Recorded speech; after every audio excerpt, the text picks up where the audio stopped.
last year I had spoke a little bit about some of the marketing aspects, and as we, as a company, Digital Praise, looked to develop games, we wanted to find out how to get into the Christian marketplace. And we had talked to a couple of different people, and we had a relationship with Focus on the Family, but they were encouraging us. They weren't really providing anything more than that to us. And we started talking to a variety of different people. The more that we investigated the Christian retail marketplace, the more we discovered that we didn't know anything about it. And I often describe the Christian retail marketplace as that rainforest, that jungle, that you're walking through with a machete, cutting your way forward, and it grows up behind you so fast you can't even tell where you've been. And someone that has been really instrumental to our success is a guy by the name of Bob Elder. And Bob had started off in Christian retail. He had gone on to be the music buyer at Family Christian bookstores. After that, he had gone to Big Idea and had been very successful with the Bob and Larry group out there. And then had started E3 Strategic Solutions. And we were very, very blessed when actually Peter, I think, is the one who found him. And Bob has been really helpful to us, answering all those questions all the way from what is Christian retail, what does it mean, how does it work? No, really, Bill, it's really the way it works. Because, I go, there's no way it works this way. So he's got a really good understanding. He also has a lot of relationships. A lot of people know Bob. And so I'd like to introduce Bob. Bob Elder with E3 Strategic Solutions.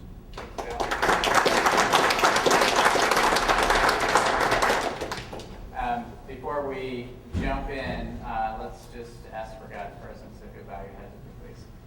Heavenly Father, Lord, thank you for assembling this group of members of the body, and I just pray that over this entire weekend, you show up and do what only you can do, and that is be our God and remind us that we are not. We love you, we adore you, and all the glory for everything that we do. We pray it reflects you and you only.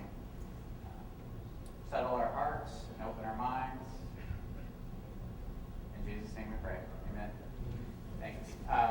I wanted to just kind of do a walk through the Christian retail market channel. And we're also going to hear a little bit about general market as well from Rick White. So this session is expanding. It was originally titled Inside the Christian Retail Market, or Inside the Christian Retail Channel, but we're also going to get a picture of the general market as well, which is great. And we'll have some time at the end for Q&A and an opportunity to talk about some of the things that you may have walked into this session with on your mind, and things that will come up as I'm talking. Make some notes, and let's have some interaction at the end. First of all, my background, Bill gave you a little picture. I went to a little liberal arts school in Grand Rapids, Michigan called Calvin College, and out of there I was introduced to Zondervan Publishing House, a big publicly held company at that time. They had three divisions. Their publishing, it was Zondervan Corporation, and they were actually had stock. They had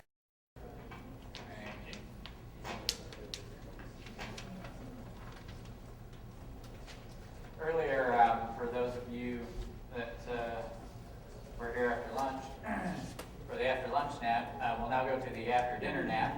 So I apologize for anything monotone that puts you to sleep. I'll try to move around a little bit or something. I don't know. But I covered the Christian retail marketplace and the supply chain from idea to consumer. In this session, I'm going to cover a little more globally the faith and family market, really from a consumer perspective, identifying that consumer. Who's our consumer? Why should I care? And when it all comes together. And so in this, I will be talking about the some of the things that I mentioned earlier related to my walk through the supply chain in Christian retail, but more specifically the marketing and some of the marketing things that I've been involved in and am currently involved in really motivating the Christian family to action of some type. So, starting with who's our consumer, pretty important to know.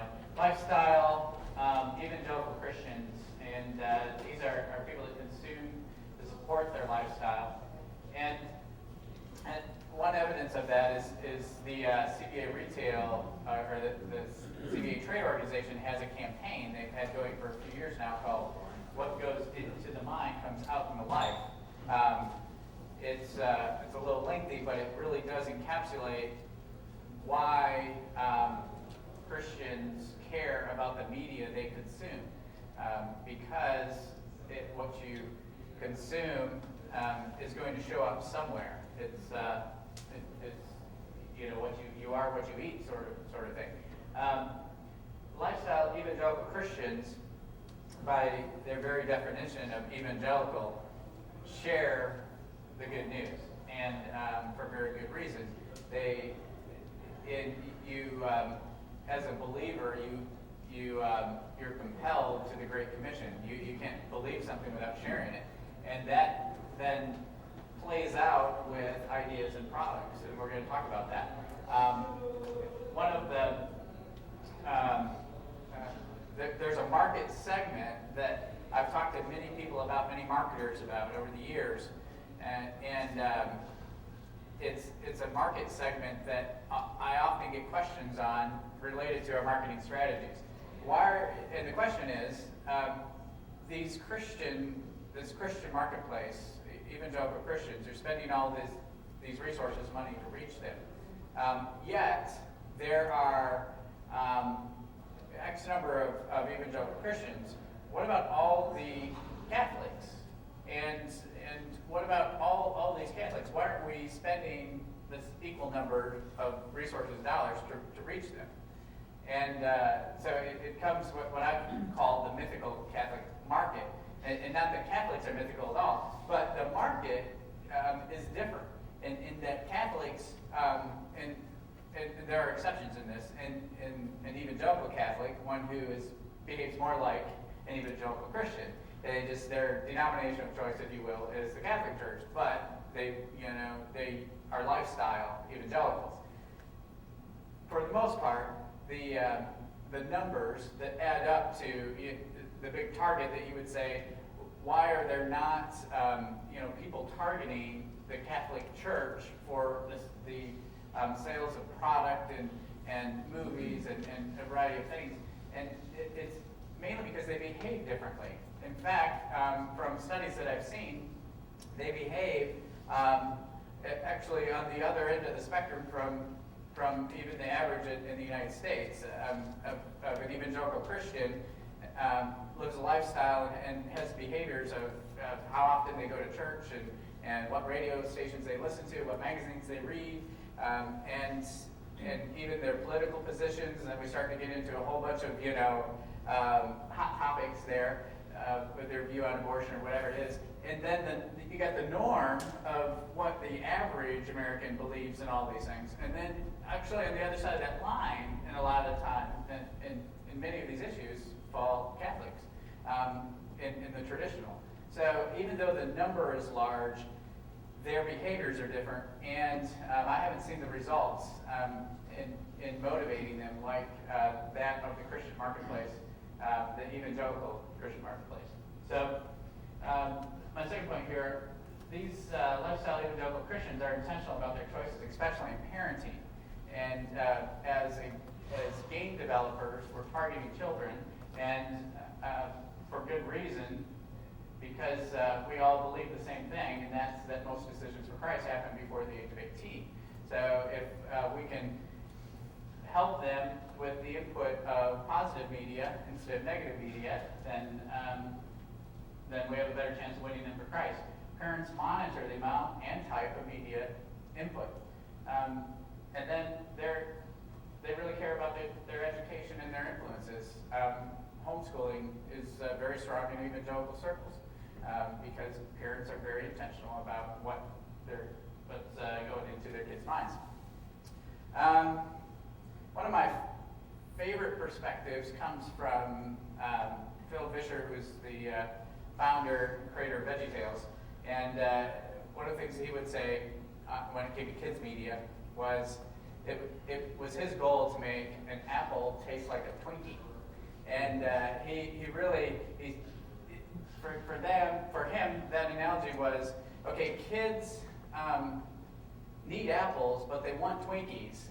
And so how can we, in the media that we create, make an apple taste like a Twinkie? And that was one of the subtle goals of VeggieTales, was to make something so fun and entertaining, but yet was based on biblical principles that the kids would consume it like they would want in Twinkies, but you're really giving them apples.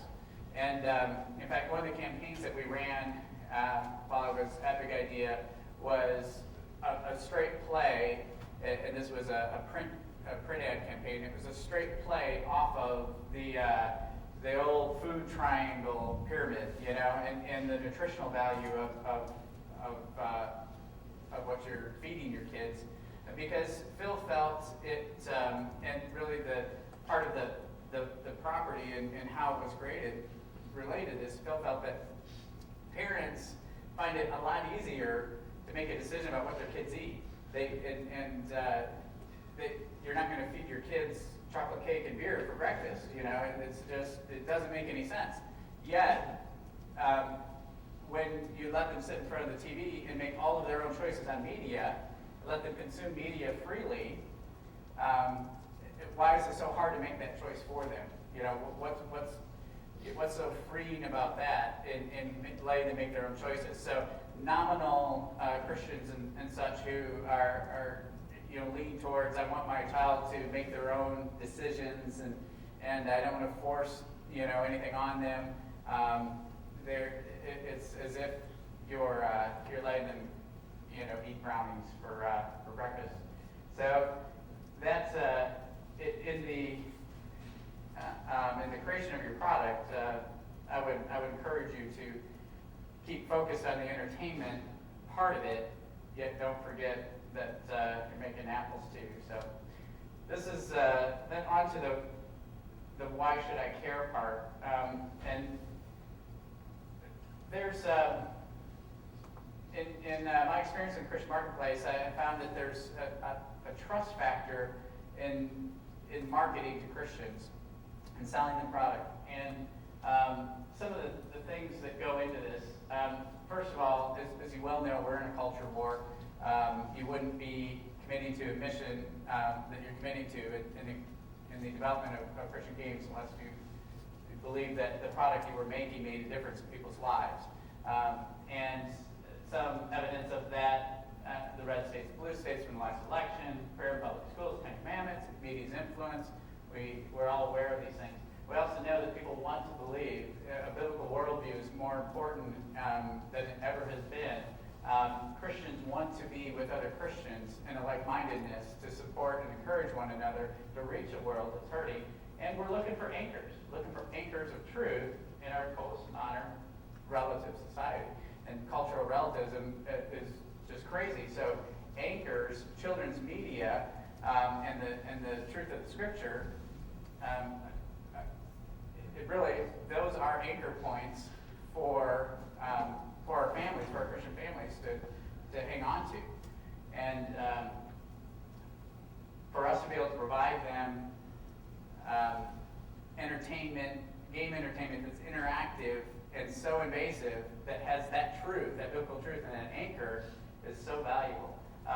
The Christian community, and this is where the trust really comes in, the church, ministries that they support, and then Christian retail ammo dunks. The Christian community is just that, it's a community. And I view the evangelical Christian marketplace as a power grid laid across the country. Wires crossed everywhere, carefully laid, placed, and just waiting for a connection, waiting for the positive and the negative touches on each side to just light that whole thing up. And it happens from time to time, and we're going to talk about that in some examples. But this community, there's this reality that these people spend time together. It's not just a group of people that we can define and say, well, they act like this because they all like jazz, or they all like, country, or they seem to go to sporting events. Well, when they go to sporting events, they go to root for their team, and other than the box seats or season ticket in front of you, you may not really get to know those other people.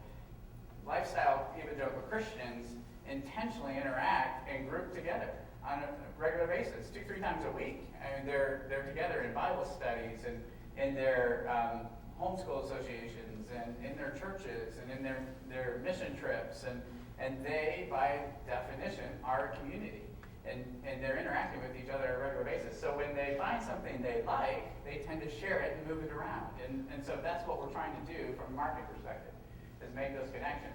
Christian retail ammo dumps, this is back to my talk from earlier this afternoon.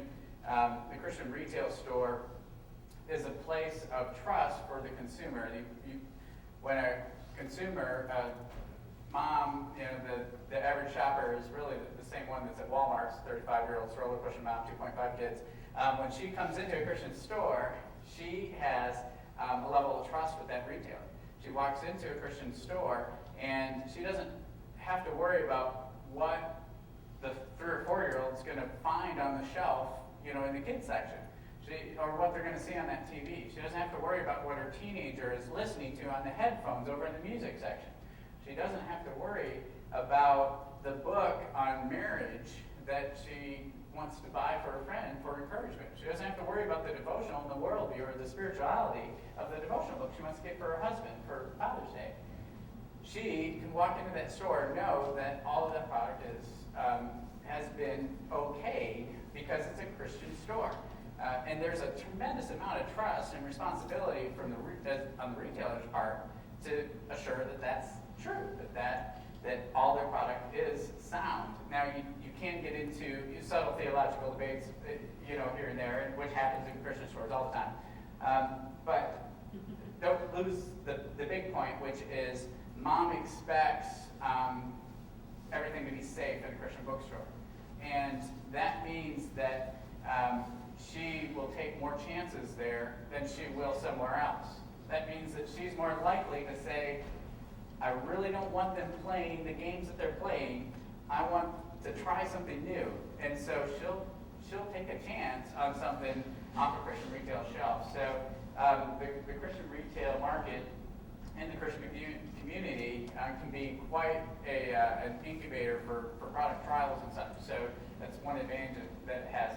The ammo dump comes from a John Eldridge reference. A couple of years ago, he spoke at a conference that the Christian retail industry had called Future of the Industry. And John spoke to the retailers and said, he showed the Lord of the Rings trailers, and he got everybody all jazzed up and all excited. And he said, just realize in this culture war that you as Christian retailers are gun runners for God. You in the culture war, you are the ammo dumps where the local church and the families come to be encouraged, and that product are really weapons, and they're weapons for God to use in our culture war. And the encouragement for the Christian retailers carried itself into many periodicals and articles following that. It was really great, and it really had the whole industry abuzz for quite some time. I have described myself as a consultant for the Christian marketplace at times as a weapons specialist.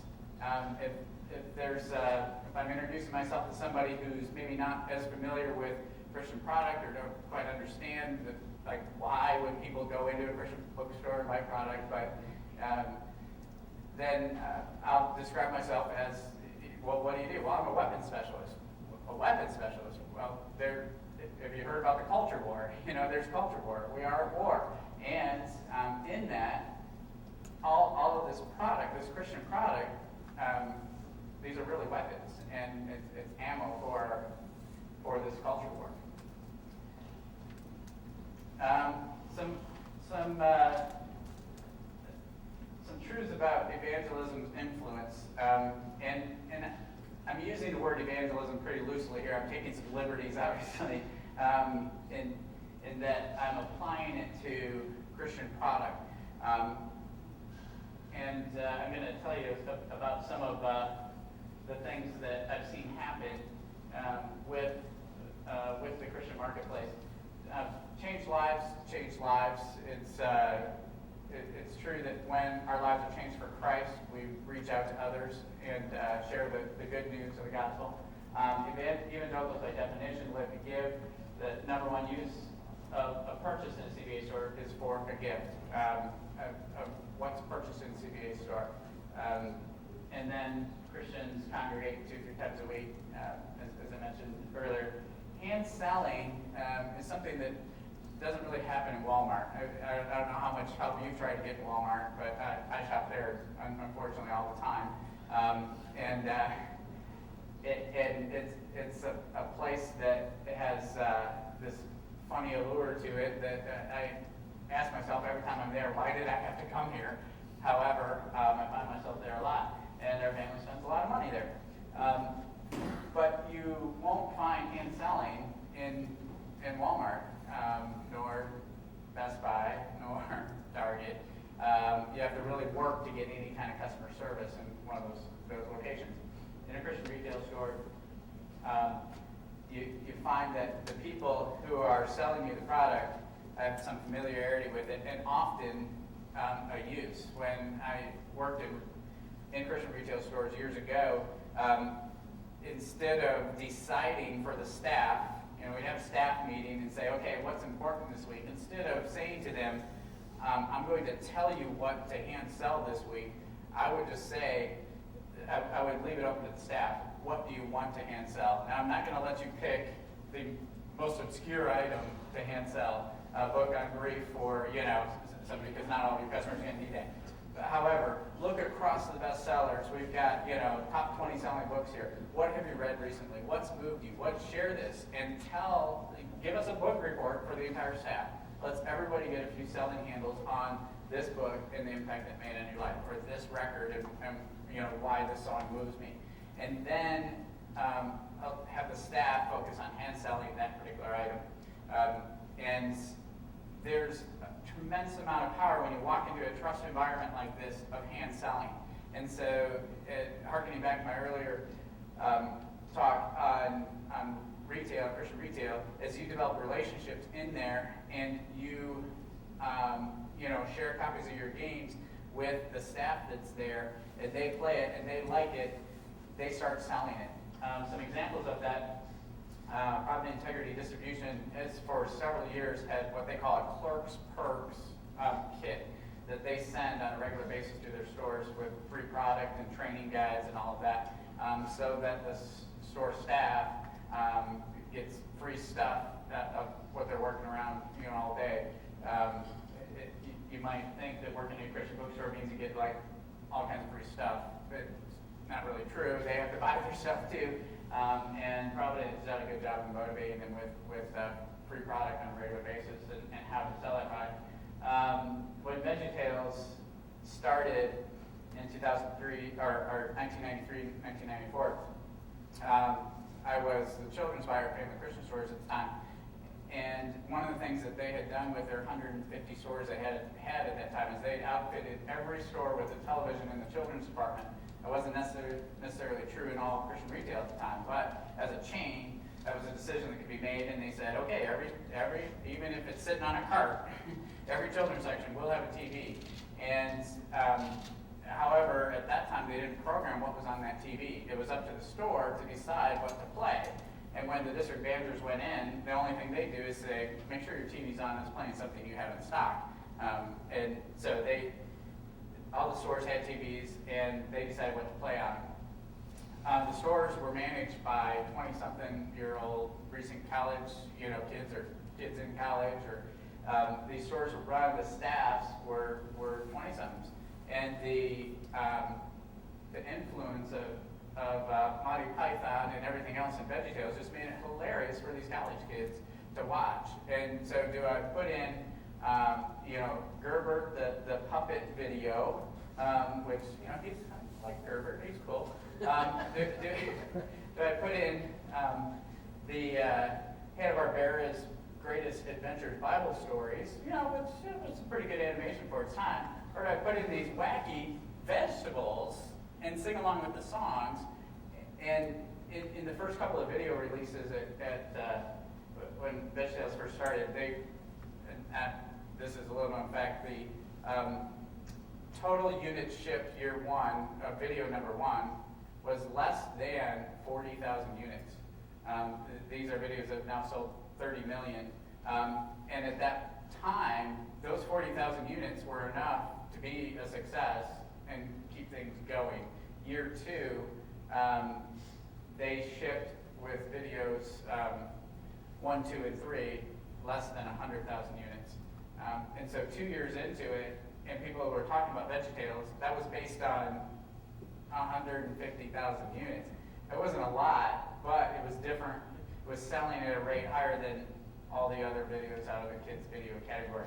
But it was really impacted by the in-store play. And in those early years, the first few videos, the 150 stores at Family, who were typically 10 to 50% of the market at that time, were selling 40% of the VeggieTales videos that were out there, based on some of the things that were going on, mainly because those staffs were kids who loved it and were telling everybody about it, so they're hand selling it. Currently, Family runs a members-only sale, and there's a guy that I know that's trying to make it with a kids video series, who has a little radio show called The Pond, and he's putting it on video himself, and he's a great entrepreneur and a great guy, and he got his first video out this past spring. The family buyer, his kids listened to the radio show, and so he got a good foot in. But Family's been doing these members-only sales, and Charlie sold 20,000 units across the entire marketplace on his first video. And Charlie called me a month ago. He said, hey, the family buyer is going to put in the members-only sale where they hand sell it for a low price for 1 month. And I'm like, well, that's great. What does that mean, Charlie?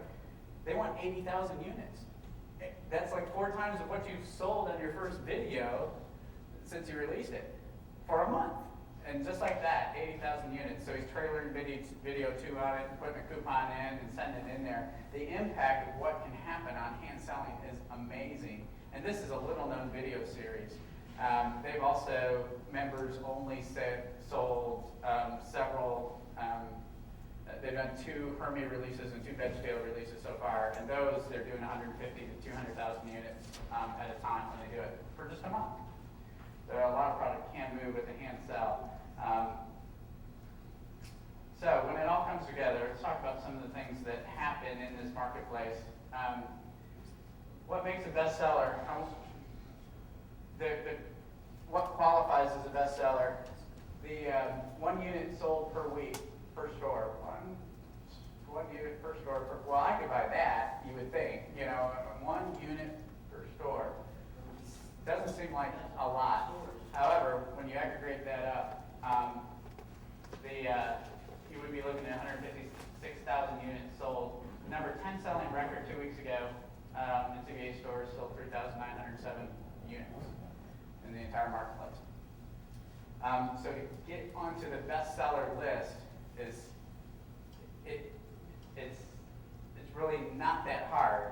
However, staying on there is another story. So the bestsellers don't move as much as you think they might, and getting into those positions can be really valuable. Brand influence. Brands are expectations from consumers. What is a brand? It's an expectation. It's a consumer that says, this is what I believe about your value proposition and who you are and who you say you are. Trust and value are brand's best friends. They really, those things go into what makes a brand. And this is a sequence in that you might start with a product, but you should move it to a brand. And your goal should be to move to a franchise, which is beyond a brand. That's something that sustains itself and will carry you a long time. brands are built on trust and grow with values, exceeding those customers' expectations. There's a guy who lives in Nashville. His name is Mike Gay. He was a sales rep for Benson Music Group many years ago. He was a key accounts rep. And his wife Sue started, she was involved in children's ministry, so she wrote some children's songs. And Mike and Sue said, we could put some children's songs on tapes. He was a sales rep for Benson. I mean, that's all he did was sell Sandy Patty and Carmen and whatever else Benson was selling at the time. But he saw an opportunity in the marketplace. He looked at the market of children's music, and it was filled with $8.98, $12.98 cassettes, and not sure that we had CDs at the time. And so, this was probably 1992 or 93. Mike set out to create a series of kids tapes, originally called Kids Classics, and then later renamed Cedar Mount Kids. And he picked primary colors. He put one in red, one in blue, one in yellow, one in green. He packaged them up, and he took public domain songs that didn't cost any licensing, or very little licensing. Most of the music he picked was public domain. He pulled kids together and had them sing in a little kids choir, and then he sold them for $3.98. And Mike has gone on to build a career on kids, Cedar Mount Kids. He has now sold better than 25 million copies of Cedar Mount Kids because he saw a niche for something that didn't exist. No one had offered a product that low. In fact, the folks at Benson, when Mike first introduced it, it was doing pretty good because of its price. But the higher-ups were convinced that he was $1 too low, that he could do it for $4.98. Why are you selling them for $3.98 when we get another buck? We're leaving a buck on the table. We're cutting these margins too slow. Let's get it. So Mike called me one time, and I was at family buying at the time, and he said, can you give me 10 stores to raise the price in and see what happens? And I did. So we pulled 10 stores out. We raised the price of their product, $4.98 there. Watched it a couple of months. Sales just tanked. And within the next season, Mike had like 3 competitors at $3.98 cassettes who were coming after him. And he held at $3.98, and he was first to market. He didn't always have the best product, but he was first to market. And he has been, he's really set the bar, and he's the one that's out there and has sold the most. One time I was, after this whole thing had broken open, it was selling, I said, Mike, what is it about these tapes? I mean, I can see the numbers. You know, I'm ordering in new displays from you. We're moving them through. This is great, but why? Why is this working? I mean, I've listened to him. There's no magic there. It's not super creative. I mean, what is it? And he said, Bob, it's duck marketing. It's a duck. You call it a duck. But let me tell you about what happens when the consumer takes it home. Here's what I believe. It's a disposable. They know. They paid $3.98. But when they stick it in and they listen to it, they go, hey, that's not bad. To them, it probably was worth $4.98 or $5.98. It wasn't worth the $10 as competition it was selling tapes for.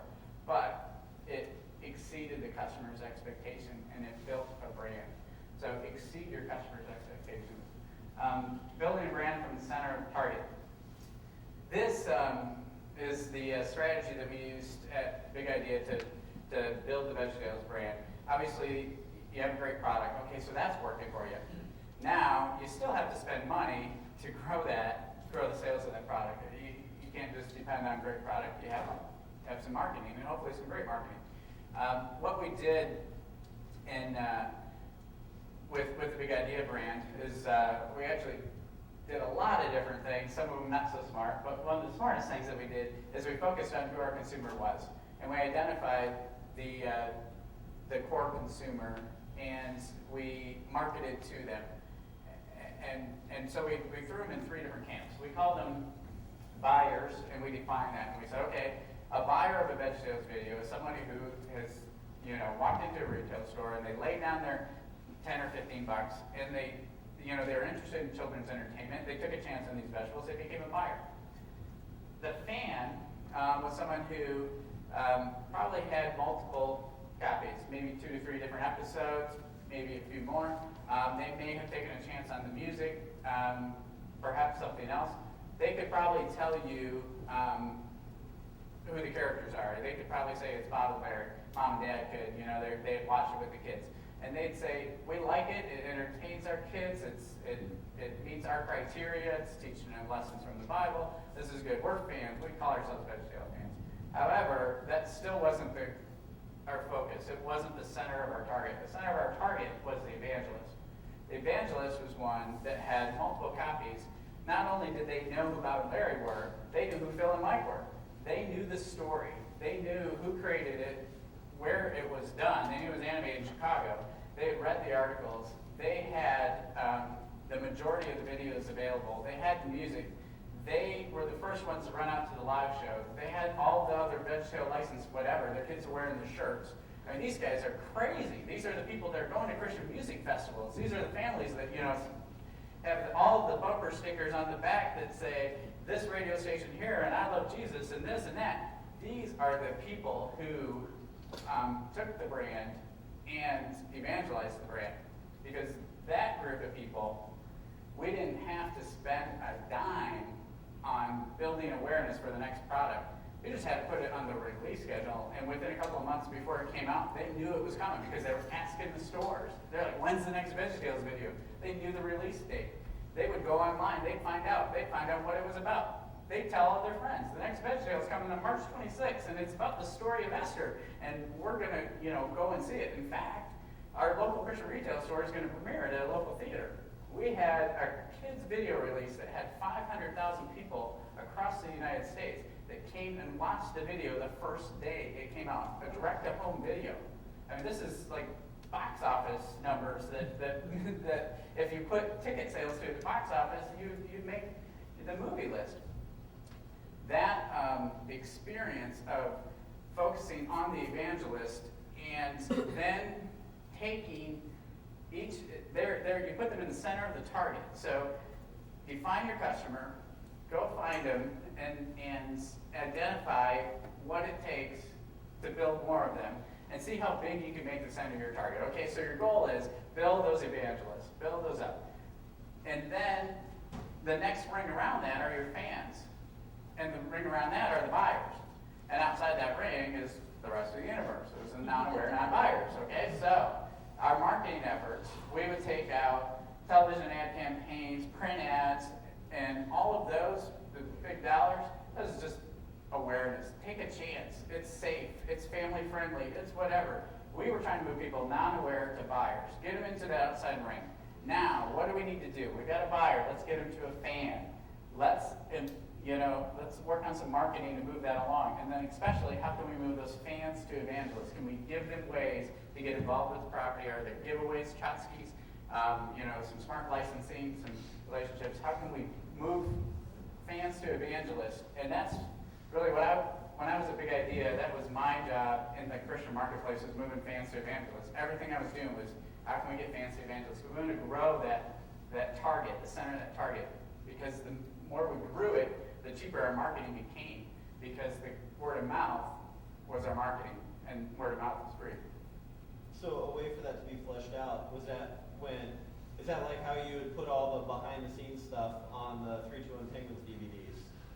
Yeah, absolutely. And like the interviews with the artists, showing how to draw the characters and talking about their positions and all that other stuff. I mean, DVD was what a wonderful format to be able to deliver all of that B-roll.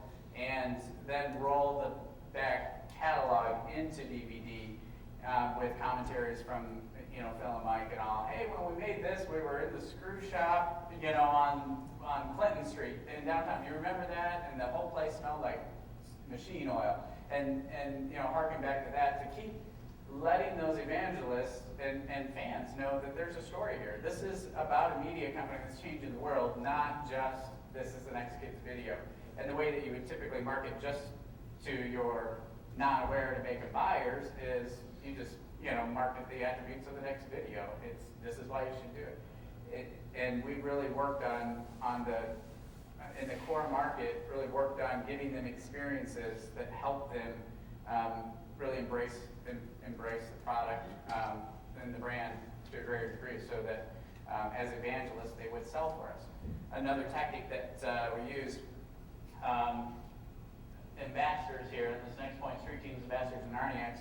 Ambassadors was a program we employed for the release of Jonah VeggieTales movie. We just said, okay, we're going to offer some zip codes out there. The first whoever wants to sign up and fill up the zip codes, we'll send you some things to help us promote our movie. And we signed up, we opened it up and sent an email out, and like within 24 hours we filled up our zip codes at the 5,000 people we wanted to be VeggieTales ambassadors.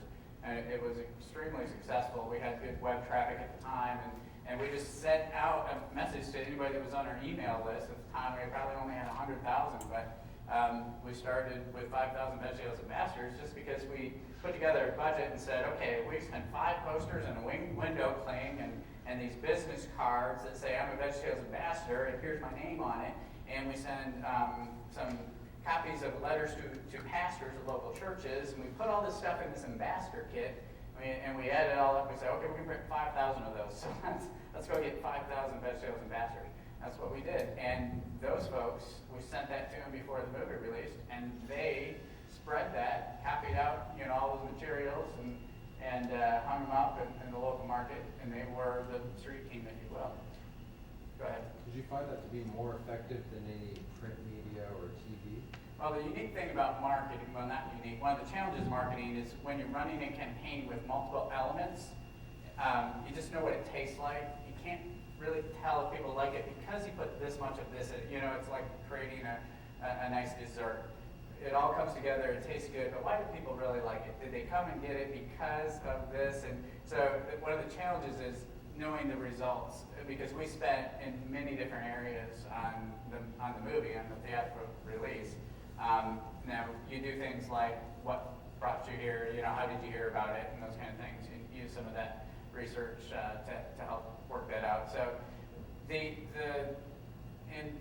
answer your question, when the box office released on Jonah VeggieTales movie, it did $25 million, ran for about 7 weeks. Week number 1, it was number 6, so close to number 5, which is really where I want to be, number 6. The people that came out to it, we really believed, based on our studio partner and the marketing that they spent and the analysis that they did, we believed that we turned the core fans out, which at that time, it was our belief that we had 5 million families. 5 million families that love VeggieTales, that were our core fans. Those weren't all evangelists, but those were our core fans. And that 5 million fan base, we believe we turned them out in general to come see the movie. What we failed to do was bring another 5 million over from just people who go to see kids movies.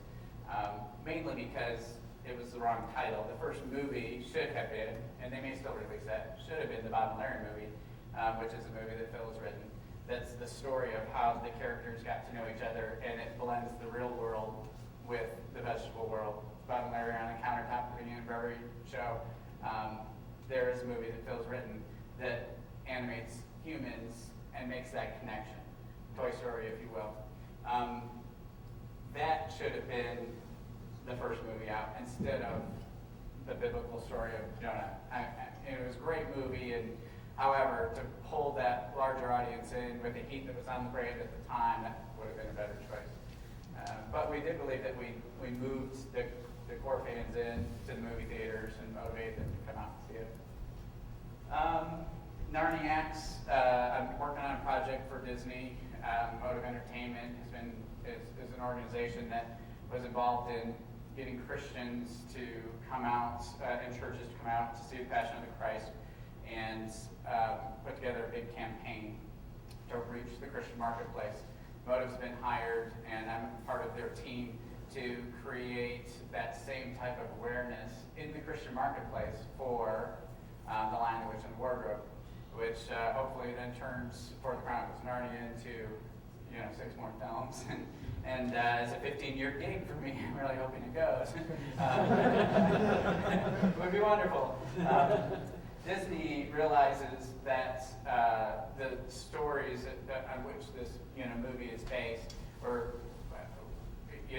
were written by a Christian, and that the Christian marketplace potentially could really drive up the box office for The Lion, the Witch, and the Wardrobe. Narniacs are people that are being recruited right now in the local marketplace to help market that film. So you can go online right now and sign up, and they'll send you free posters to be a Narniac. And there are that's one small element of a very large campaign. There's actually on this outreach team, there are 20 companies that have been hired. And each company has a different area of speciality. Someone reaches youth groups, someone reaches events, or this type of event, and then this type of event, this type of event. Youth pastors, or children's pastors specifically, church leaders, even Christian retail, which is my part of the team. I'm responsible for utilizing the Christian retail channel to drive awareness for the film. And when you've got all those books, soundtracks from EMI, and some wonderful jewelry from Bob Seaman Design, and a bunch of things, it's not too hard to do. So when you walk in a Christian bookstore this November, December, you will walk into a world of Narnia in the products that are available. There are hundreds and hundreds of SKUs that will be put into the marketplace. But also those Christian retail stores, we're providing opportunities for them to reach out to their local market, connect with other faith-based organizations to let people know about the film, and to really activate those Christians, those lifestyle evangelical Christians who say, yeah, I'm going to go see it. We know that. What we want them to do is take a neighbor, take a friend. I mean, don't only go see it, but take somebody else, take somebody down the street, and spread the word. And that's what will drive the box office for that. Anomalies, trends, and movements. CBA birth cultural impact. These are just some things that I wanted to talk about because they, one of the most common questions I get, especially from people that are interested in making kids videos, is, how do I build a business plan on the 30 million VeggTales videos? I've got an idea. I think it's as good as Bob and Larry. Why can't I build a business plan and get funding on it? The marketplace is capable of some phenomenal successes, but they really are anomalies. A good business plan would be, for Kids Video, would be Hermie. They've sold 1 million units now, and they're doing pretty good, and they're able to make money. And you can make money if you're doing kids videos by selling 100,000 units of your video and keeping your marketing down to less than 150,000 and not spending more than $350 to make it. And if you can put that together and be wise about it and grow your brand, then you can create success. But if you build your business plan on selling 30 million videos, because VeggTales did, you won't get anybody to fund it.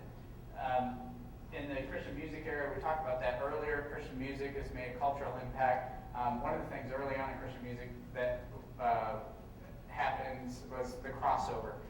This was in the 80s and the 90s, the big crossover.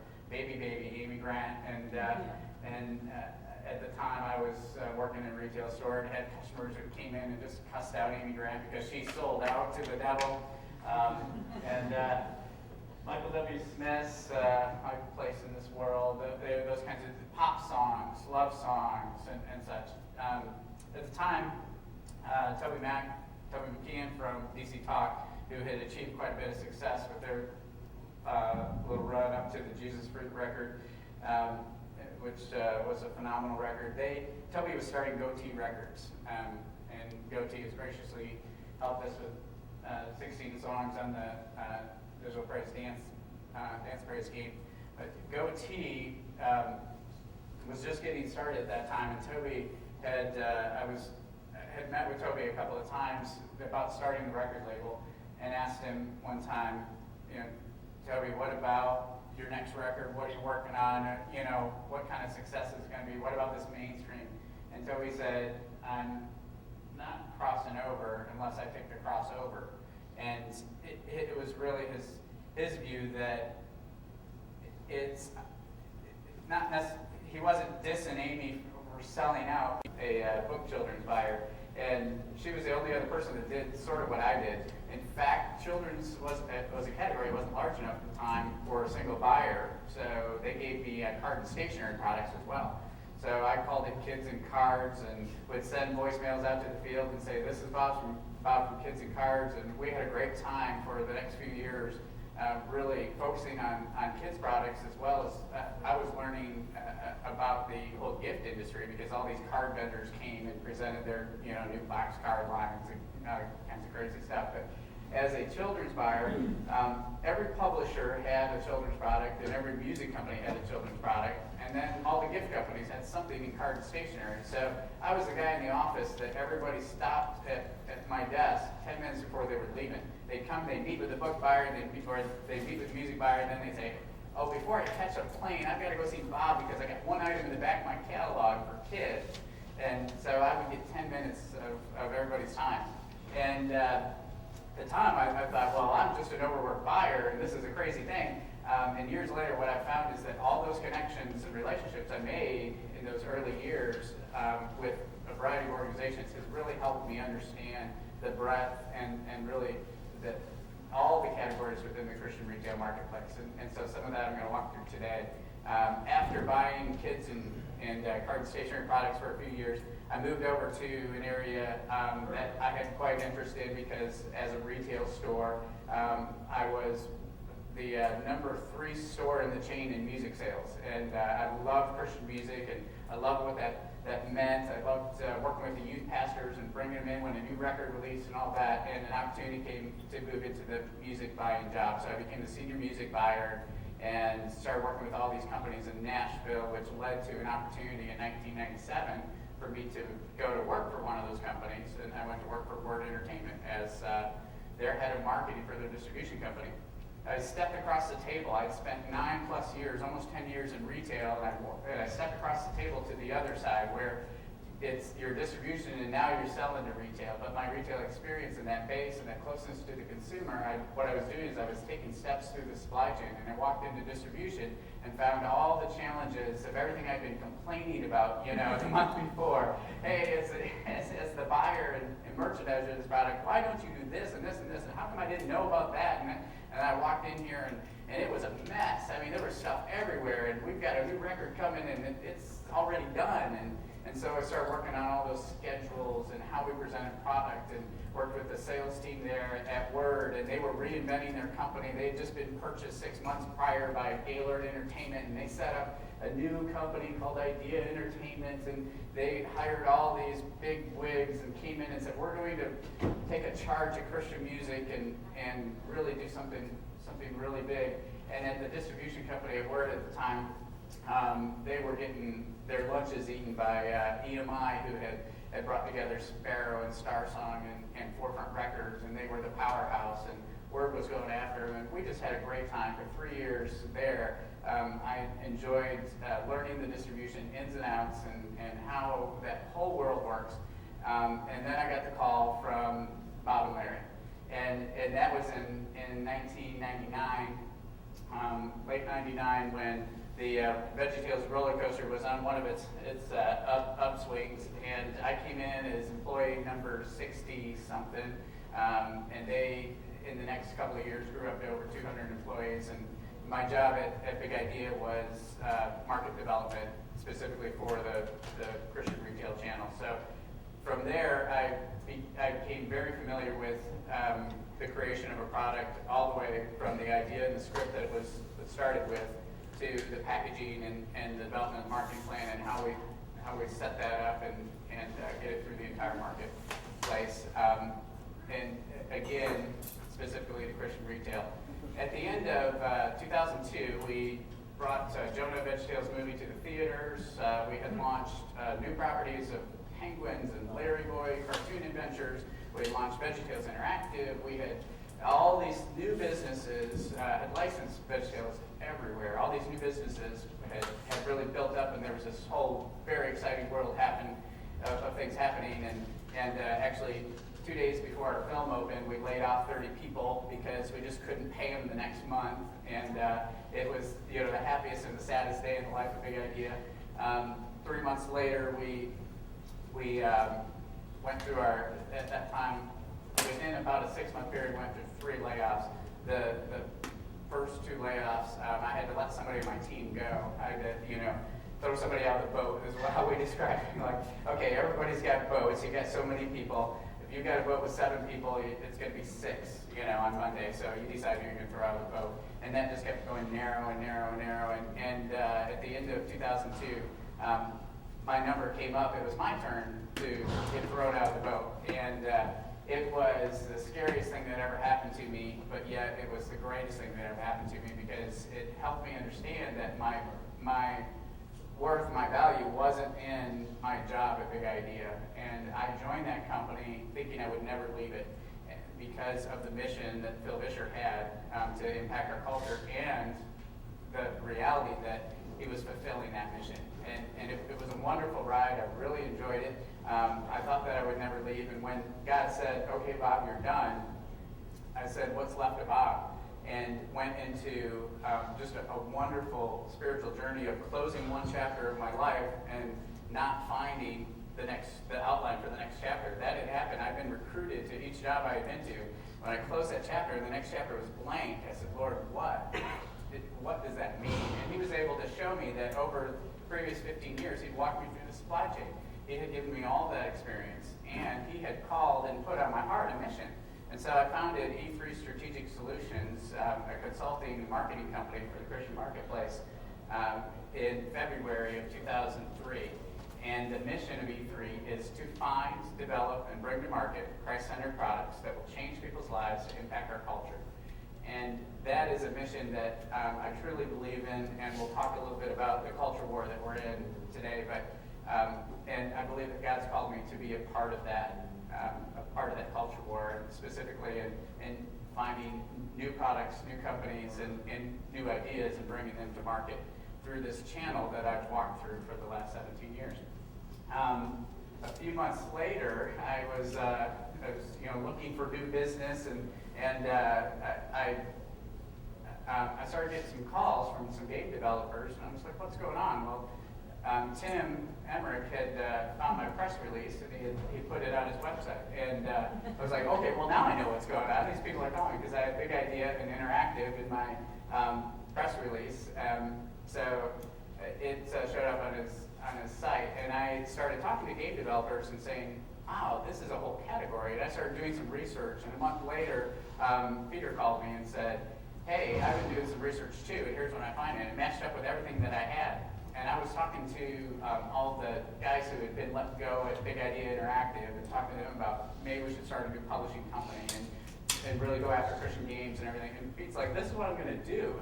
I was so excited and then started encouraging the guys and working with them then in 2004. And it's been a great ride, and I've really enjoyed doing that as well. So that brings us up to now. It's 2005, and here we are. It's happening. I look upstairs and go, this is amazing, the quality of stuff that you guys are working on and the excitement. And so I'm very excited to be here and finally walking through the visions and dreams that you guys have been dreaming about for the last 4 years. And in just another few years, this is going to be an amazing conference as we see what God will do, only what He can do. So let's talk about the retail channel, the Christian retail channel. These are some numbers. There's an organization called CBA in Colorado Springs that's a trade organization for the marketplace. And the last published data that they let out was from 2003, so this is a little bit old. At that point, they called it a $4 billion marketplace with $2.5 billion going to Christian retail outlets. This next point, 1,740 CBA member stores is current. That's from an article in June, Aspiring Retail magazine, that shows the current CBA member count. And just a few years ago, in 2002, that was 2,200 active stores. So in just the last few years, there have been 500 member stores that have closed down or gone out of business. So it's in one sense, it's a hurting marketplace. We'll talk about that a little bit. There are also a lot of non-member stores, those that don't pay their dues to the trade organization, but are in the business, full-time business of selling Christian product. And that brings the number of viable full-time businesses to approximately 3,000 located throughout the U.S. That's a guess as a number. It changes all the time. There are distributors who have more than that in active accounts. And some say with church bookstores and people who sell Christian product, not the general market, this is not the big boxes, any of that, but some say that there are 5,000 to 6,000 locations. But realistically, it's probably something closer to 3,000. Using the 80-20 rule, if you apply to that, 600 locations are doing 80% of the industry's business. And that fits fairly close to what my experience is from various distribution houses and how their product ships out and is promoted and set up in stores. So that's a look at some of those numbers.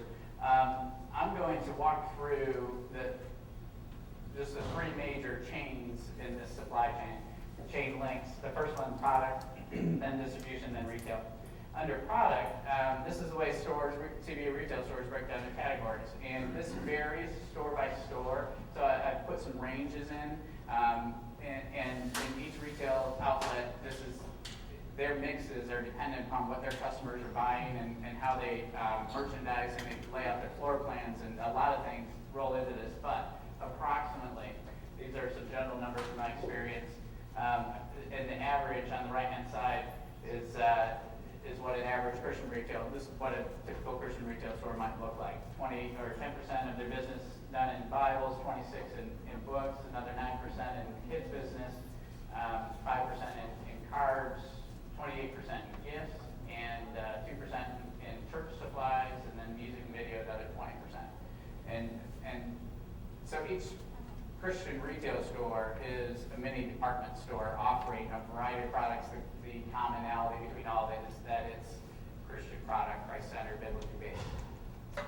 Another look at this is to look at the margin percentage. We're going to talk about margin here because it's important to a retailer.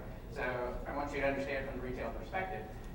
The chains and independent stores, by their buying strategies and the offers that the vendors give them, typically make a little bit different margins. And these are some of the margins, and these are, again, averages based on my experience, that the stores would used to buying product at. So they may be getting 50%, the chain may be getting 50% of their book product, but 58% in their gifts, and only 45% in their video product.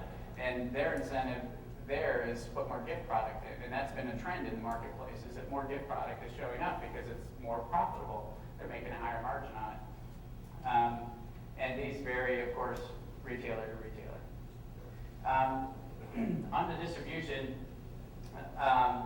the best distributor is one who can get out of the way. The function of distribution in the middle of the supply chain, that middle link, is to be as invisible as possible, getting the product as close to the consumer as possible. In fact, our entire world and marketplace is changing that way, and many of you are connecting directly to your consumers by selling to them directly.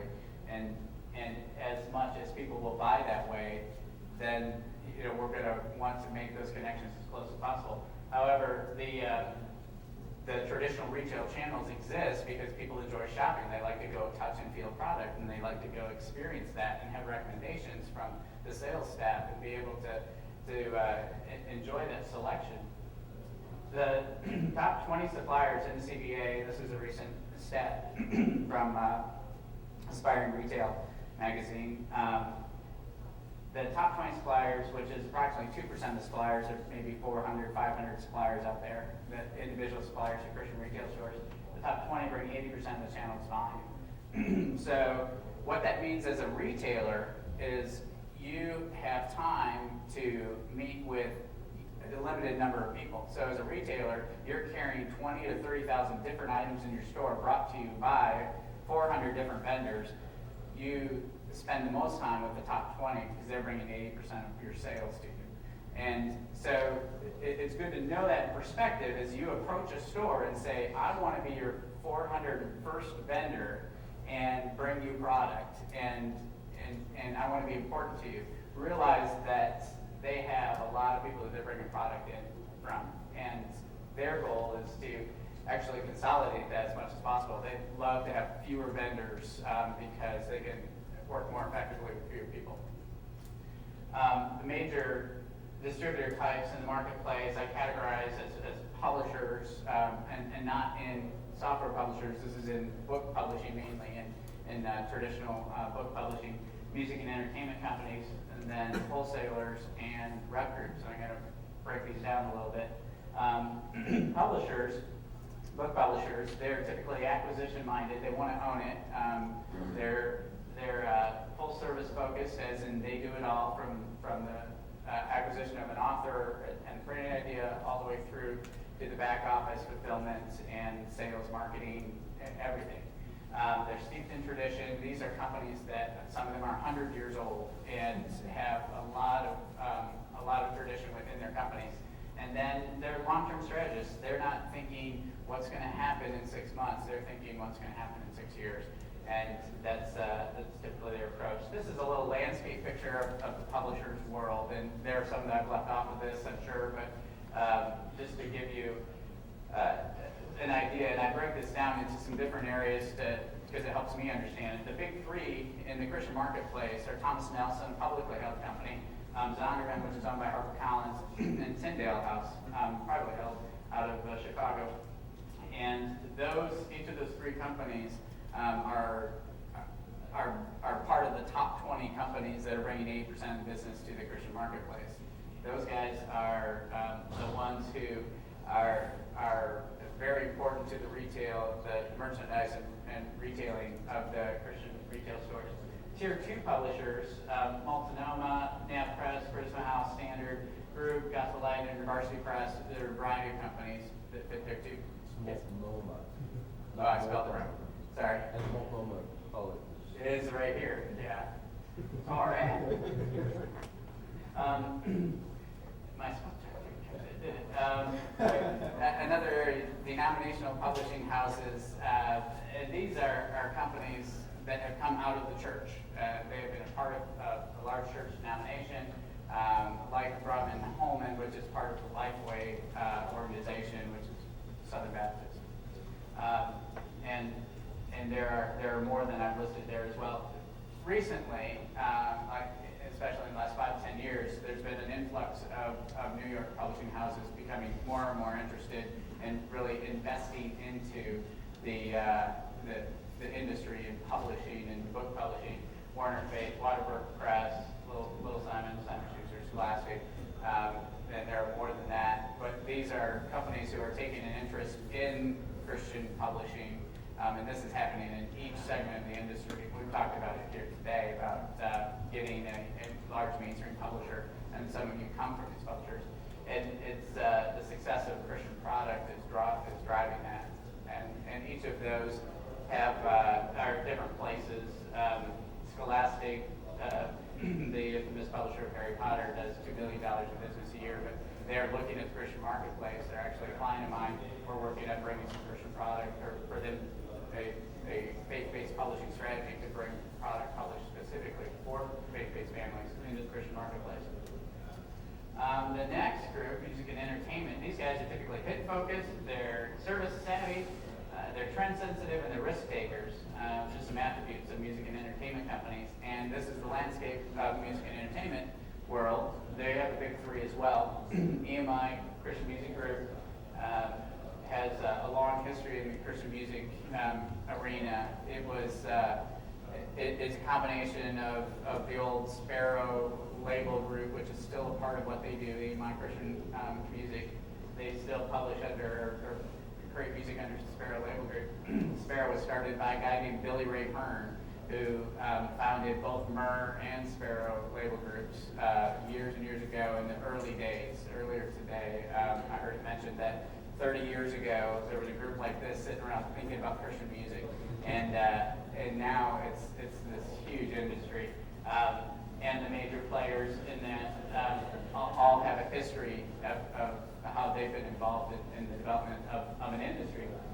Provident Integrity Distribution is a new amalgamation of two different companies. Integrity Music Group for years was distributed through Word, and they moved over last year and formed with Provident Integrity Distribution, and they actually bring their market share has really grown with the combination of those two companies, and they're also strategically poised to grow even more. They're really getting a lot of attention and bringing a lot of new product in. Word distribution has, with the losing integrity over, has fallen to number 3 in market share. But a company with 60 years of history in music, and still the home of a lot of the notable music that you would know.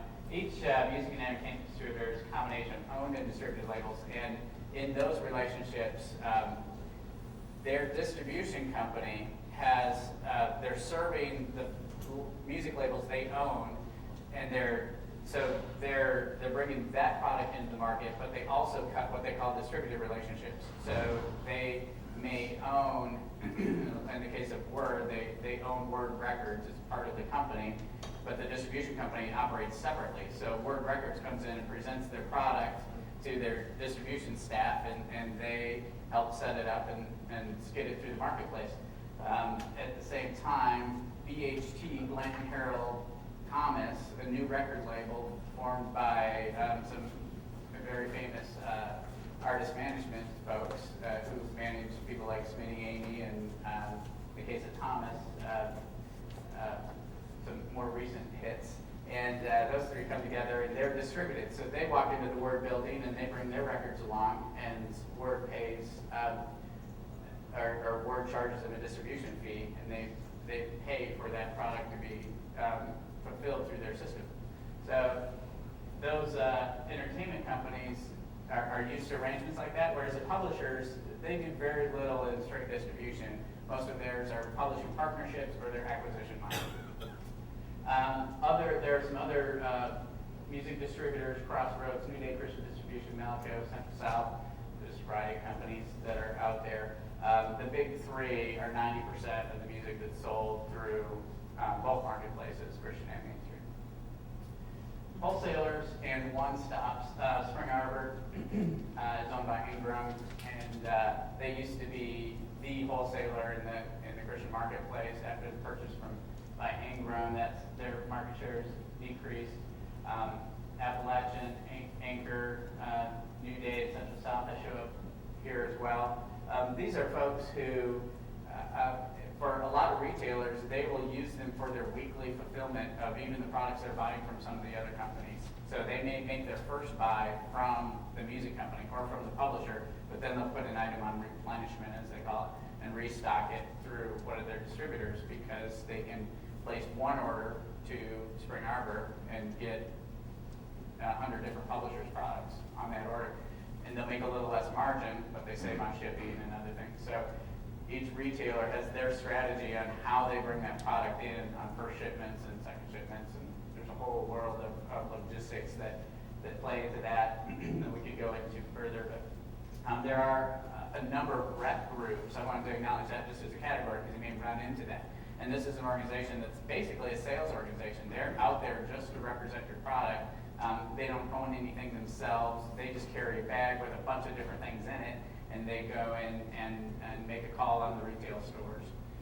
Overall distribution, and we talked about the breakdown of the retail, and I'm going to give you a further breakdown in some of the business that's out there and the way that we categorize it. But overall, the rep groups are there to support and reach into the stores, because it's very cost prohibitive to put people, if you're a small company, put salespeople out there. If you're doing, your business is going well and you're doing $2 million in business, try to hire 20 people and set them up in different offices around the country and see how much business you need to support that. So a lot of this gets aggregated into different groups, and that forms up in rep groups. So onto the retail landscape. It's still a consolidating marketplace. CBA retailers, still there's more than 50% of the sales come from independent retail stores. these are independently owned and operated outlets. I break the industry down into 6 major types of retail stores: national chains, regional chains, independent stores, marketing groups, franchisers, and church bookstores. There are other channels for product producers, especially as we get into the general market, direct channels, and mail order, and all kinds of things out there online. But I'm not going to go into all those other channels. I'm focusing specifically on Christian retail for this. So I'll give you a picture of what each of these major types of retail stores look like. National chains, the industry leaders, these outlets leverage resources to bear, must be considered in any major product release. Family Christian stores, Lifeway Christian stores. I put Bible Factory Outlet here. I'll show you a percentage breakdown of what each of these different retailers typically do in product sales. But Bible Factory Outlet has 70 locations and is considered a national chain. They use central purchasing and central marketing strategies. We're going to talk about marketing groups and some other types of retail that have different strategies. But in a national chain, you go in and you meet with the buyer of Family Christian stores. They're making a buy for 300 outlets. So you say, I've got this product, it's coming this date.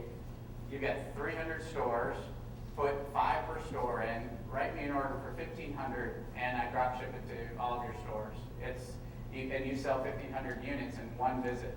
And that's the way that most of the mainstream works because it's consolidated. Beyond these few that I'm going to show you, it's independent stores all across the country and hard sledding, as my friend Bill says.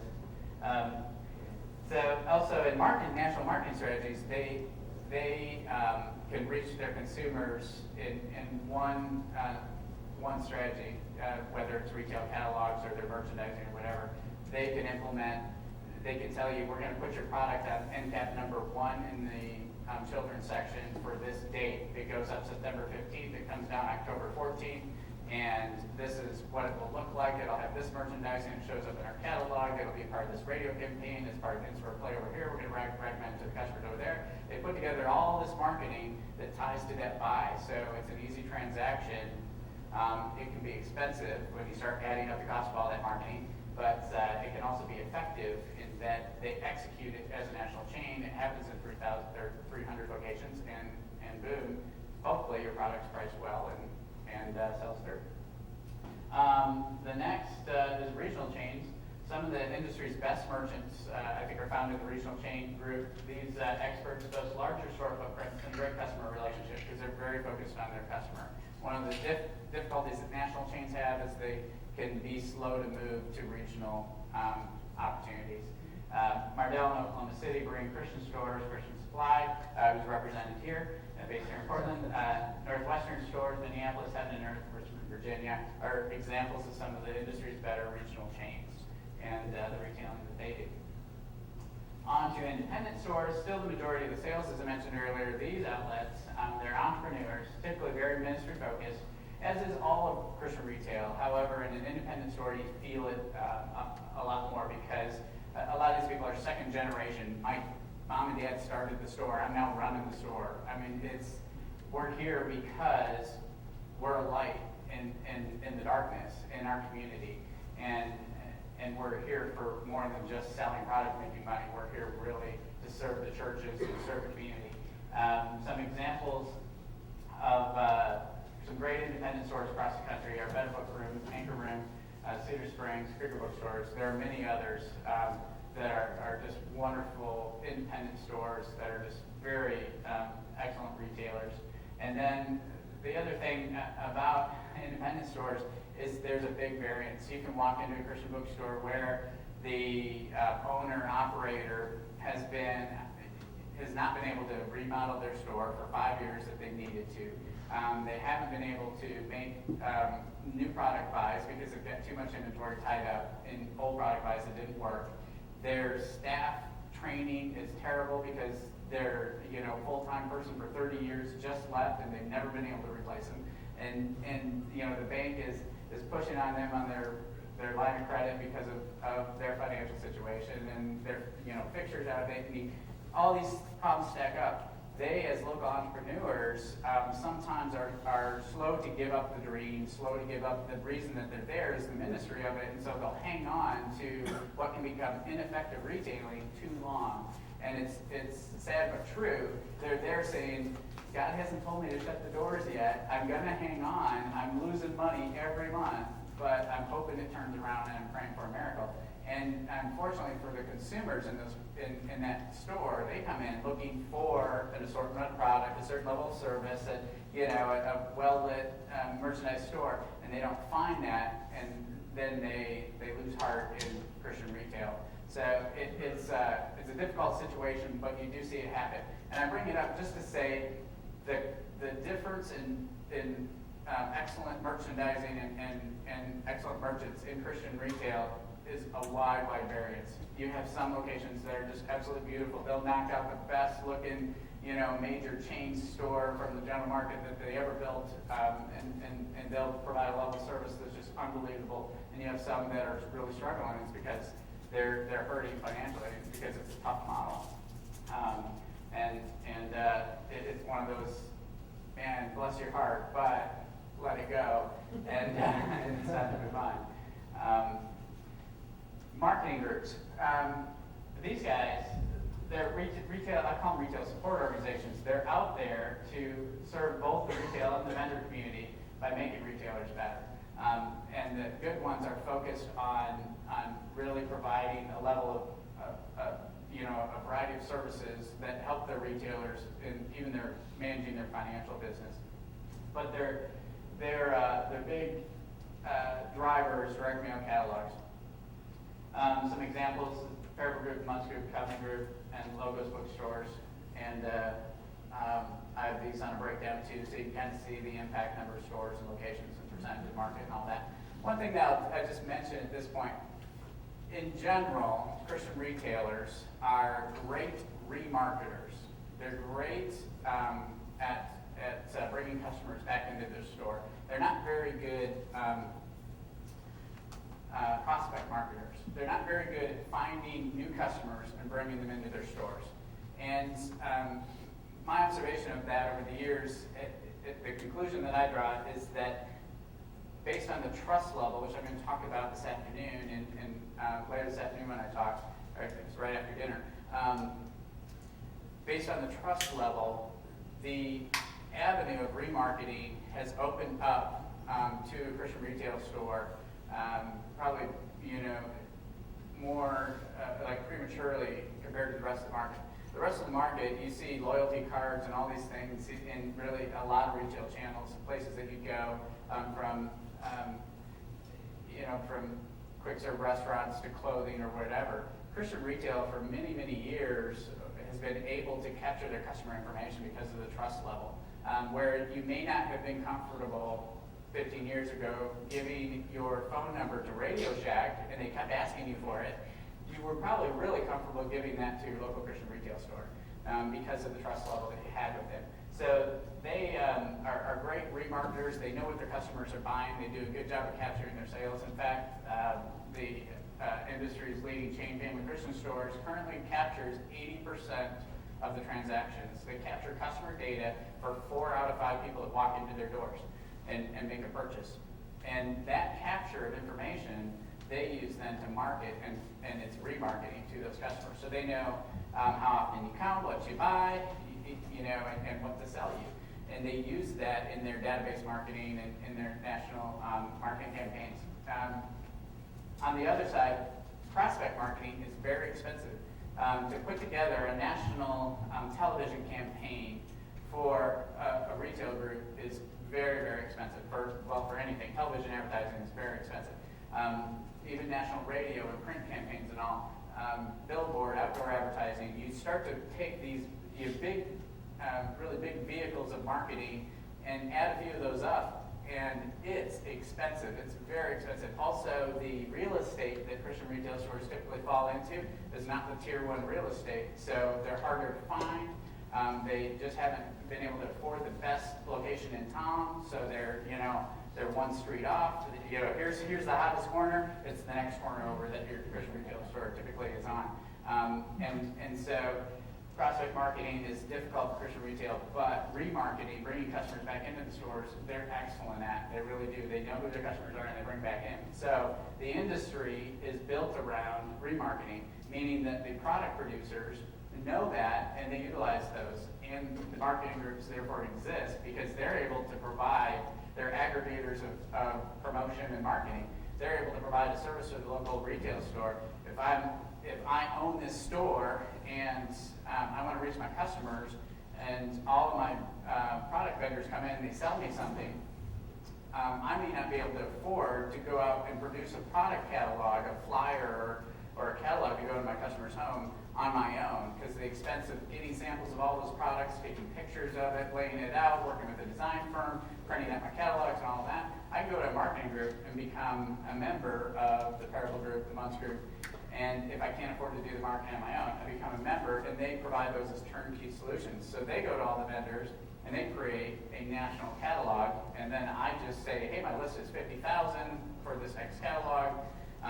In fact, what they'll do is the marketing group will take care of even the mailing of it as well. So I send them my data list, they put it into the mail system and drop it in, and they tell me when it's coming and tell me what's going to be in it. I make sure that I have that product on the shelf.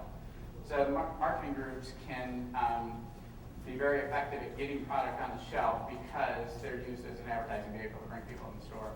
And so the retailers will more likely stock a product that they're advertising to their consumer. One of the effective tools that they use. So on to some other, the last couple that I mentioned were franchisers and church bookstores. Franchising is strong in many other industries. It's had limited appeal in CBA, but Lemstone Christian Stores in Wheaton, Illinois is known as a place where you can go and lay down your if you tell them you're going to spend $200,000 and you invest like $30,000 up front, you can open up a new Lemstone store. Franchising in Christian retail hasn't provided enough of an advantage because franchising needs that national marketing as well, recognition. And so it's almost as easy to start your own Christian bookstore if you know what you're doing anyways, and it just hasn't gone on as well. The Parable Group, which is the industry's leading marketing group, has just launched a new initiative to franchise stores as Parable stores. So it's kind of an expansion of their marketing strategies, but they're now offering franchises as well. They have for several years been recommending the stores to call themselves the Parable store, a Parable store, and use that branding as a national strategy. It's mixed response. Church bookstores typically, traditionally have had limited success, but with what's happening in the church, more mega churches and giga churches, there's more retailing that's being done out in churches than ever, and some things are happening right now to where different segments of the industry are addressing this. One is Lemstone franchisers have a new church franchise program, so you can get a Lemstone store in your church, and at that level, they can provide some, pretty good keys to retailing that that expertise may not exist with the staff person at the church whose responsibility it is to do a church bookstore. Maybe a lot easier to get a manual from Lemstone and do it their way. And then also one of the major industry trade magazines is Christian Retailing. They've recently launched a magazine called Church Bookstore Retailing, or that's not the name of it. It's a magazine specifically for church bookstores. It may be called Church Bookstore. And that they're just launching this summer to address this growing segment of the market of bookstores in churches. So that's another segment of the industry. Here's a market breakdown, and this is not based on one particular supplier's experience. This is a mix of a variety of clients that I work with and the sales that I've traditionally seen in a variety of categories. So these would be on average. Family, 320 locations, doing 25% of the industry's business. Lifeway, 130, doing 12%. And on Bible Factory Outlet, Berean Christian Stores, Martell Christian Supply, Northwestern, Heaven and Earth, Parable Group. These are now the marketing groups. Parable has 300 stores, Months has 600 stores, but doing the same percentage of the business. They're different kinds of stores. Covenant Group, 82 locations, but some pretty high volume locations. And Logos and Lemstone. And you have a little bit of an overlap in some of these in the way the marketing groups interact and all, but it's just gives you a picture of what the industry looks like, just kind of a snapshot. Retail gatekeepers. And they call them gatekeepers because it's their job to sort the best product for their consumers and provide a winning situation in their store. They want to serve their customers. They really do. And if your product has demand, they're going to find a way to get it on the shelf. The trick is create a product with demand, either out of its quality or by its awareness in the marketplace. And my discussion later after dinner is all about that awareness and the Christian consumer, and really how to really create a brand for your product and build a demand for it to be pulled through the marketplace. Retailers, the number one thing that's important, or should be important to them, number one on the list should be the customer. As Sam Walton said, the customer is boss. It's the only person that can fire you. And as the world's largest company, I think they're doing okay with his strategies and what he's left behind.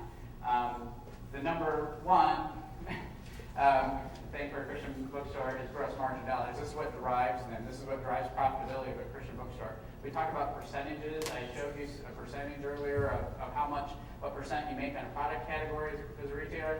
It's really gross margin dollars that drive it, but the percentage is one of the things that factors into it. And so one of the things that we could talk about is who makes what on a product. You take a $10 product, the retailer buys it for $5. They're making $5, but out of their $5, they have to pay a lot of expenses. They pay for their store location, their staffing, and the cost of retailing is expensive. So out of that $5, it gets eaten up pretty fast. Now, as a product maker, you may be saying, well, $10 from a customer, when I pay distribution and retailer gets their cut, and I have to pay marketing, and I have to pay all these other things, what's left for me, and the cost of my product has to come out of that, what's left for me? Why is it the retailer makes 2 to 3 times as much as I do? The answer a retailer will give you is, go set up a retail shop, and see what it actually takes to provide that kind of level of service to your customer base. So you just put it in my store instead of your garage, and we'll pay for it when it sells, which isn't a bad deal either if you have a good relationship with that store, but it helps in inventory turn. If they can sell a product, ideally, they sell a product before they have to pay for it. That's what they'd like to do because that creates the most profitability.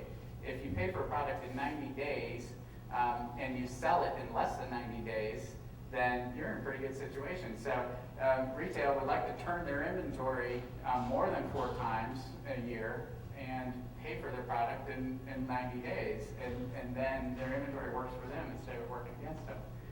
And the number one cost in retail is inventory. So that's the highest cost to do business, is the investment into the inventory.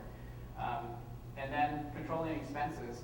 Out of that margin dollar that comes in, who has to get paid out of it? And so that's also really important to them in controlling expenses. So this should help you see where they're coming from as you approach them and say, I want you to sell my product, and here are the things that I can do for you that help you with the things, that are issues on your side. I'm going to give you a good gross margin dollar. I'm going to give you a good inventory turn, and either consignment of my product or a longer billing cycle or something like that. I'm going to be focused on your customer. And this really comes to this how to approach the retailers. Number one is create a great product. Really, it comes down to that. And I know that's why we're all here, so that we can do a better job of creating a great product. But the retailer or anyone in the supply chain is going to be, their jobs are going to be a lot easier with a product that consumers want. And if we can start there, everything else gets so much easier. The next item is test first. Know when you approach a retailer, have sales information for them. If you can make friends with one store and actually do sales analysis of what happens in that store, and call all your friends and have them go in and buy that product, create a success story, and then take that information and go to the next retailer. And that's success creates success, building a story. But these next decrease their risk, maybe consignment, or is there something else you can do to decrease the risk that they're putting into it? Drive consumer demand. A great product does that, but also building awareness for your product. There's a cost of marketing.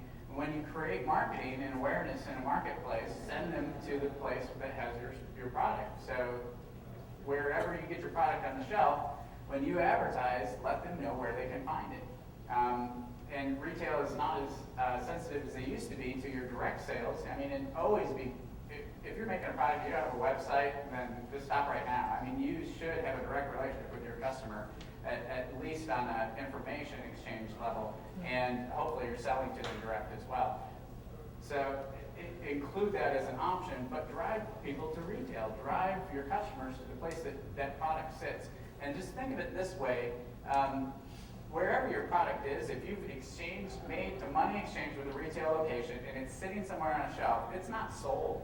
You may collect that money, it may make a difference in your financials, but it's not sold yet. That's your product, that's your liability. That's not the retailer's, because when you come back next season and you sold them 10, you got paid for it, but they only sold 2 of those and 8 are on the shelf, you're not getting in again. You're not going to get a second chance. So when you sell them 10, think, how am I going to get those off? Think about sending 10 people into that store and make sure that they buy them so that they call you and say, hey, we sold our first 10. We're out of stock. We need more. Well, let's do 20 and do a bigger display, and I'll send 20 people to you. So, think of it that way. That's your inventory as the product producer. The last thing is serve, don't pester. They have a lot of things to do. They have, hopefully this has been helpful in seeing what their perspective is, but come to them very service-minded, not, okay, I've got one thing in mind, and that is I want you to do this, and so I'm just going to pound away at you until you do this. But go and listen to them and get to know them. Over the years at trade shows and interaction times, I remember as Big Idea grew, we had all these people. We'd send like 25 people to a trade show. All these, and some of them are like studio people, and they'd be going like, "Oh, I have to talk to retail. This is going to scare I'm really scared. What am I going to do? What am I going to say?" And the easiest thing is to say, "This is another person. Get to know them. Ask them where their store is. Ask them about their store. Get to know them, and create a relationship with them, because they're people like us, and the better relationship that we can have and understand each other's needs, the better work, success that we'll be able to create together." So no matter how your product gets through the marketplace in the supply chain, with which publisher, distributor, all of that, remember that that customer at the end in the retail store is not your final customer. Your final customer is the consumer, the end consumer that buys it and likes it and wants another one. And so make the retailer your partner, not your enemy, and help get product through their stores, and you'll win down the road. I'd like to, we're going to add some Q&A at the end of this, so hopefully you'll save some questions for me. But at this point, what I'd like to do is introduce our next speaker, Rick White, who's going to come up. And Rick is working with Digital Craze and is weekly creating new success stories in the general market that he's going to touch on. But Rick and I are going to do Q&A together after his part's done here.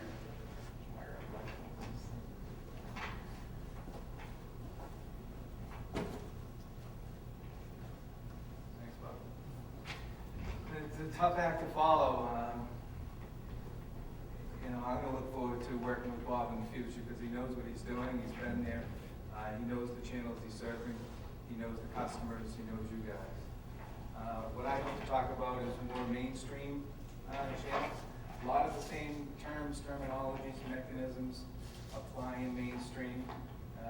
When I'm talking about mainstream, we're talking about CompUSA's, Best Buys, Fry's Electronics, Walmart, Costco, companies like that. So to tell you a little bit about us, so it's Network, we are a sales channel development and management firm. So we can build distribution models for small manufacturers mostly. We build them in mainstream retail. We build them not only in North America, but we utilize upwards of 20 different distributors throughout the world. AM Micro in the UK, Connexus in Australia, ADL in Spain, Club Mac in Mexico. We've been doing it for close to 3.5 years as SOS Network. I have a couple partners, 2 partners in fact. We have 7 people total, 6 full-time sales reps, channel managers, 1 full-time office manager. So, and we're very happy to announce our relationship with Tom and Bill Bean of Digital Praise. We just started working with them in the last month and a half. They found us through a relationship we have with probably the largest tier 1 distributor in the country of retail software, and it's a company called the Bar Corporation. They have phenomenal relationships with Best Buy, Costco, Circuit City, CompUSA, and those folks, and have been doing it for many years. Bill was savvy enough to track them down, as he is with most things he wants to find, and call upon them and say, hey, I'd like you guys to start distributing my products. Adventures of Odyssey, Treasure of the Incas, and Sword of the Spirit, and they were like, who are you, and what are the products, and who are your current customers, and what's the sales history on the product? Without that type of information, that history, generally what happens when you hit the distribution tier, and we'll talk about that, they push you back to what we call either an aggregator or sub-distributor, and that's what SOS Network is also for Navarre Corporation. Or they push you back and say, well, go acquire a customer, one of our customers, and then bring us the product back, and we'll take a second look at it. And that's how we built our distribution network for our manufacturers. We took a 2-prong approach where we identified what we felt were the most likely distributors, or the targeted distributors we wanted to utilize in the target retail accounts, and we go notify them both about the product. The distributor we knew initially was always going to say, go get us a customer, and then we'll pick up the product.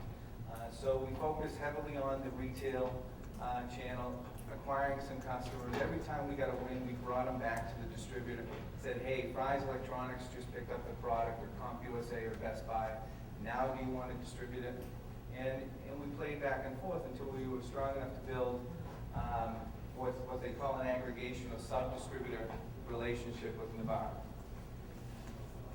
So, I could have turned this and you guys could have read along with me. I actually have copies of this if you'd like to take it home and take a look at it. But again, we work with a lot of innovators, engineers, small to mid-sized software manufacturers, accessory manufacturers. Most of the companies that we represent don't have big brand names. I don't walk in as the rep from IBM or Sony or Apple Computer, and everybody, the C parts, pardon the pun, and hey, Rick's here from Sony, and let's make him comfortable because he's a huge manufacturer. It is it's an education process. There's a lot of emotion and passion that has to go into developing a channel for a product that no one's heard of, that you don't have any referenceable accounts, you don't have, or you have little sales history. So it becomes, I'm sure Bob will agree, a lot about relationships, and relationships that bring access to distributors and mainstream retailers, or just the folks serving the end customers that you're trying to reach. So there are 4 generally accepted distribution models in mainstream retail. All of them very viable. All of them, and in most cases, necessary for a smaller manufacturer. And they're in no particular order of importance. They're just mechanisms, roadmaps, paths, channels, whatever you want to call it, to reaching more customers and presenting and creating more points of purchase or presence for your product. So the first one we'll talk about is the three-tier distribution model.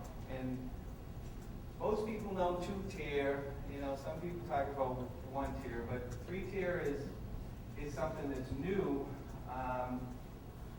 in traditional distribution models, I guess new in the last 5 to 10 years. And it's the model that we're utilizing today with Digital Praise, where SOS Network is the sub-distributor in this, and Digital Praise being the manufacturer. When they approached the distributor, Navarre Corporation, and they were told that they're too small or don't have any sales history, so it would cost us, Navarre, a lot of money to set them up as an account, manage that relationship with them, take on the product with no history and little knowledge about the company, and being put in a position where they'll probably have to cut small orders, small checks, and there'll be a lot of operational and administrative expenses and resources to go behind it. So what Navarre Corporation did is they formed a third tier of sub-distributors or aggregators where they can refer small manufacturers that have 1, 2 products or no sales history to companies like SOS, who is an established vendor of record at Navarre. So we skip through and we consolidate the management of the relationships, the receivables and payables, the purchase orders, and then we focus on just setting up a new product. So if you went to Navarre.com and you search on Digital Praise, you would find SOS Network as the vendor of record for their products. Retailers being, again, the Best Buys, Circuit Cities, CompUSA's of the world, and their customers. In this model, the manufacturer would actually receive their purchase order, and I am incorrect, from the distributor. We call it's a distribution order. And I just note that because there are distribution pricing and price sheets, and there's reseller or retailer pricing and price sheets. Generally, the sale price, your net or PO price in the sub-distributorship type model is anywhere from 40 to 50% off of list. The general rule is 50% off list. When you're evaluating your product and you're evaluating your MSRP and your price point, where you're going to enter the market, you look at all your costing, you have to be able to say, can I live on, if I run a tight ship from an operations standpoint and I don't overspend on marketing, can I live on 50% of the MSRP as a net? Can I pay sales commission, pay my cost of goods and my overhead? And if you can do that, and many manufacturers can, you can work with the largest retailers and the largest distributors in mainstream software. Best Buy is going to ask for 50 points, and they're going to require you to go through distribution, and you'll have to pay the distributor to do that. So when you're looking at Best Buy, you can go as deep as 60 points. The deepest that I've ever seen is Apple. Being very strong brand, they own the customer, they create all the demand. You try to sell something in Apple, as we are with Digital Praise, they just picked up Treasures of the Incas for less than 60 points, but they'll ask for 60 points in most cases. So this is a high volume, low margin business. If you're doing it right, you can set up this model and do low volume and low margin at the same time also. An item is bought 4 times before reaching that customer. So the manufacturer sells it to the sub-distributor, who then sells it off to the distributor, who sells it to the retailer, and then the customer comes in CompUSA and buys it. A lot of hands. Why? Because you don't have enough velocity. We're not moving enough goods. Most major retailers, for them to consider picking you up direct, you have to do at least $1 million a year in total sales with that one retailer. So some of the things I mentioned, generally it's a new manufacturer with no sales history, and utilizing a sub-distributor is the only way that manufacturer can reach new customers and mainstream customers. Two-tier distribution is pretty standard, far more standard. So you have a manufacturer who creates a distribution tier. Why do you use distributors? To aggregate customers, aggregate the financial relationships. Distributors have been working with the same customers far longer than any manufacturer who's just showing up looking for distribution. And they have these relationships. The buyers generally have been around for a long time. They know their job very well. They don't need a lot of hand-holding in sourcing the product. They just need to be told where it's available, and it needs to be available with a source that they currently use. But they are more than capable after you present the product and give the value proposition to the product to pull the product and facilitate the order. As Bob will probably say, there's a lot of follow-up work that goes. They can do it. Getting them to do it might take a little prodding or a lot of prodding along the way. But this model would simply be an order that a manufacturer would take directly from a distributor. Again, large orders that are broken down into smaller packs or smaller orders and servicing, say 10 smaller accounts. We really like the distribution model, certainly for small manufacturers. If we have serviced Fry's Electronics directly. Fry's Electronics now has 30 stores. They order every Monday and only on Mondays. And you have to pick, pack, and ship directly to each one of their stores. And they'll order in any quantity. They'll order 1 unit for a Pasadena store, and they'll order 10 units for a store in Dallas. And it's take it or leave it mentality. If you don't like how we do business, it's privately held, Fry's Electronics, then you're happy to go down the road and sell your product to CompUSA or somebody else. But the margins here, our model, SOS's model, is we look at manufacturing, our published distribution price, and published distribution price is different than your PO price, your sale price, and things of that nature. It is your sales sheet. And in the generally accepted model for published pricing in the distribution tier is 40% off of list. So again, a $20, $30 product, 40 points off of that is 12. We're setting up $30 products, $19.95 Digital Craze products for $12 a unit at Navarre, and $18 a unit for $30 products. That gives Navarre or the distributor the ability to take the product for 18 and turn around and sell it to CompUSA or their customers for 20, and they make the 10 points. 10 points is pretty standard. It used to be a lot lower. It can still be a lot lower. Navarre having such strong relationships in mainstream retail for software, when it comes to smaller and new manufacturers, they're looking to make 10 points. Why? Because Microsoft's not going to give them but 0.2, and Symantec it isn't going to give them but 1%, because all of Navarre's customers need Symantec and Microsoft products. There's no question as to whether or not Navarre has to carry those products or not. And then Symantec and Microsoft tell everybody that they drive all the demand, so that they don't have to pay exorbitant margins on their product. They're moving it through the channel, and they're strictly providing logistics. So this is a higher volume, lower margin business. Again, if you're reaching the large national chains of CompUSA, Best Buy, Circuit City, the office stores of Staples and OfficeMax,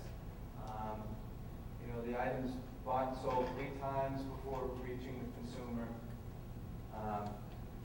This is the model that you shoot for in many cases. Then there's the 1 tier. It's direct to retail. So when I talk about Fry's Electronics and us having to fulfill orders to them, they would be sending us, and they do send us orders every Monday.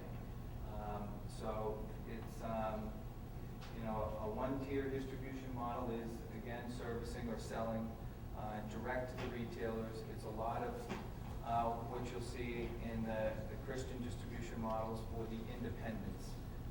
The independence is a direct relationship between the manufacturer and the retailer.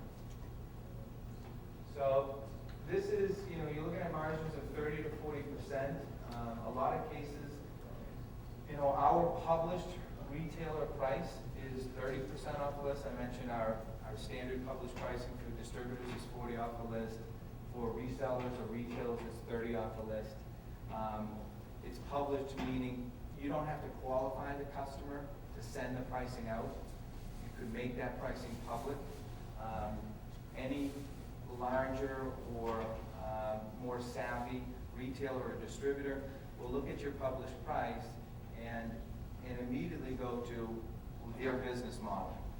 If it's a CompUSA, they're going to say, okay, we're going to buy it from Navarre at 30 points off a list, but we want 10% as an accrual discount on the back end for everything for our net purchases.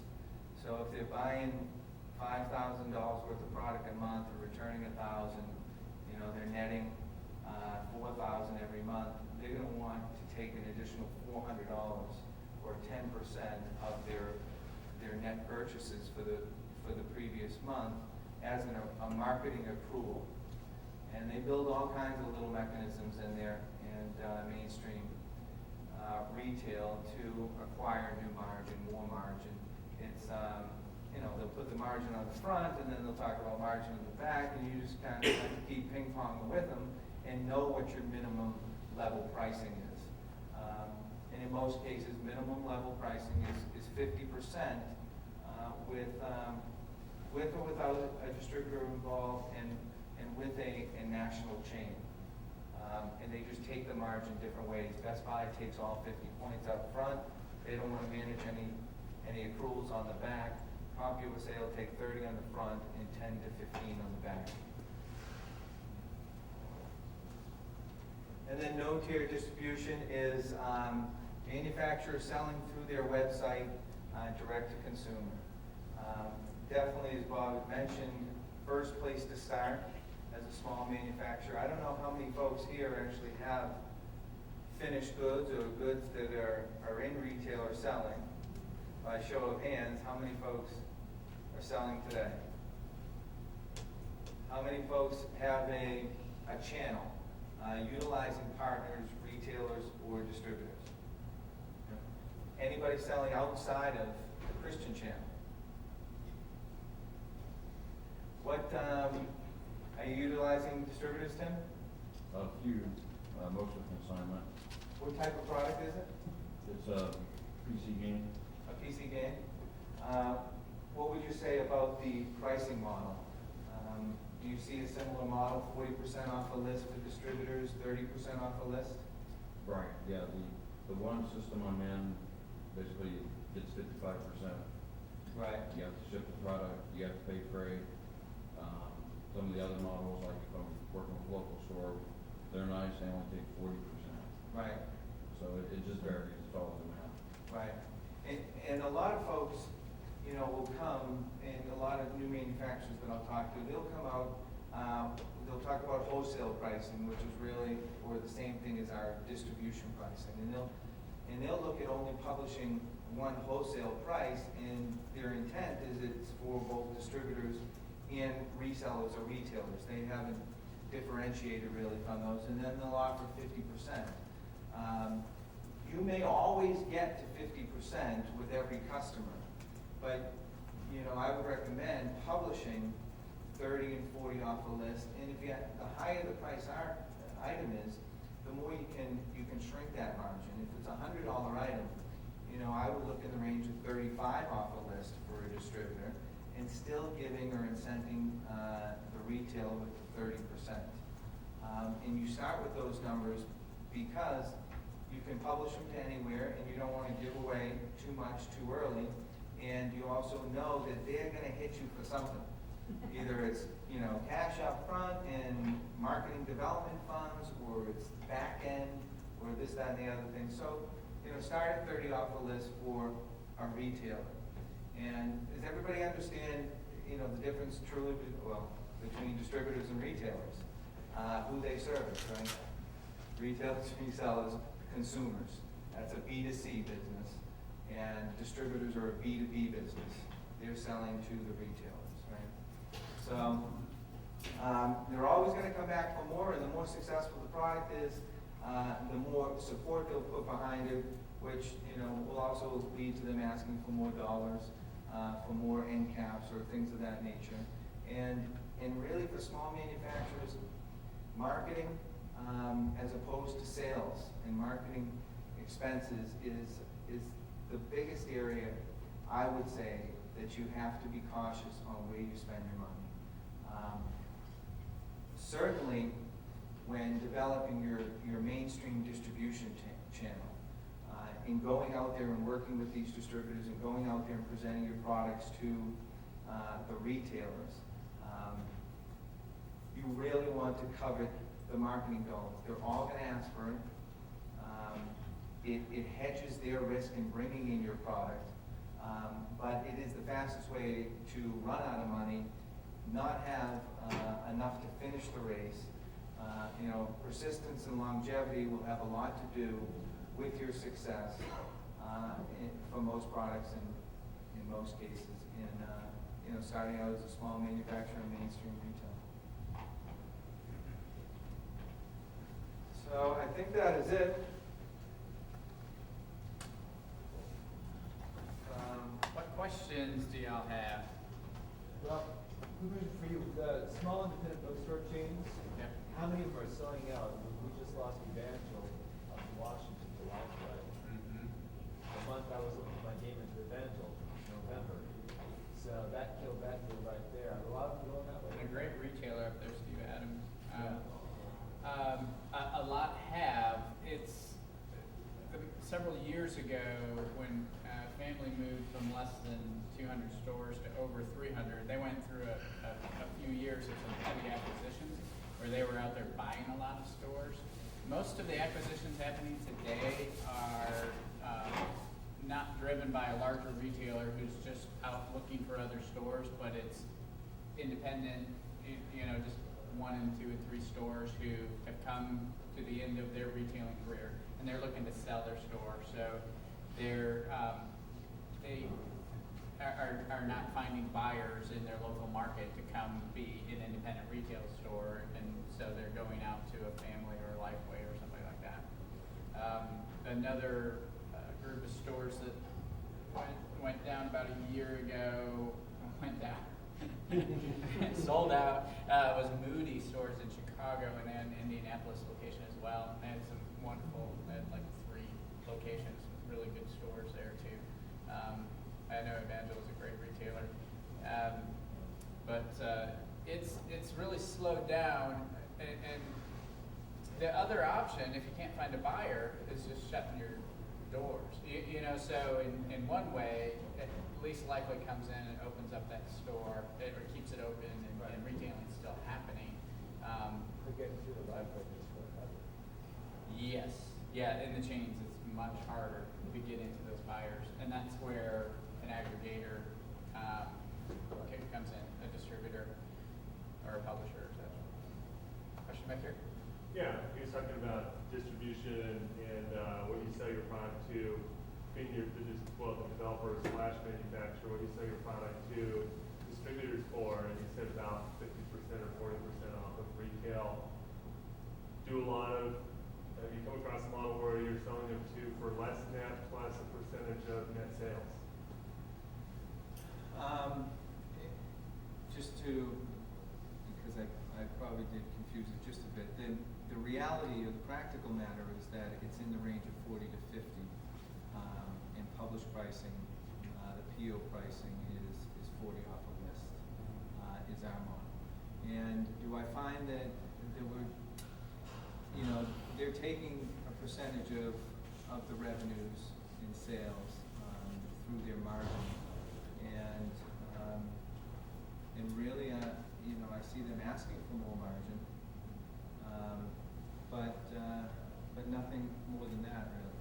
I guess. What we're doing with our distributors, we've set up where we're selling to them at a wholesale price of so much, plus we're getting 15% of net sales, register sales on top of that. They're getting 15%? We are. You're the manufacturer, Yeah.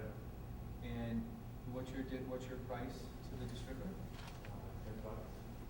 And that's 50% off the list? No, that's actually less than the list because the list is a little bit higher than that, but we're giving them $10 a pop. Oh, so you're doing the revenue share, it's more like a publishing relationship, but you're actually providing the product. Right. Right, and they're paying you a royalty fee, which is On essentially top of 15%. wholesale. On top of buying the product at a profit, right? Well, that's interesting. It's the first I've heard of that as a distribution model. And as long as you're 15% and your sale price, whatever your profit on the sale price Yeah, is. it covers our costs plus. Right, Yeah. right. So why do they do it that way? They're buying Well, essentially the what they product do. from you for more than they can actually sell it, right?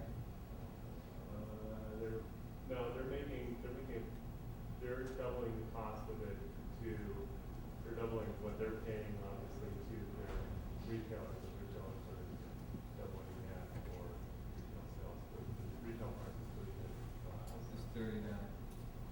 They buy it from you for 10, and they pay you 15% of what number, their gross sale number? They're basically.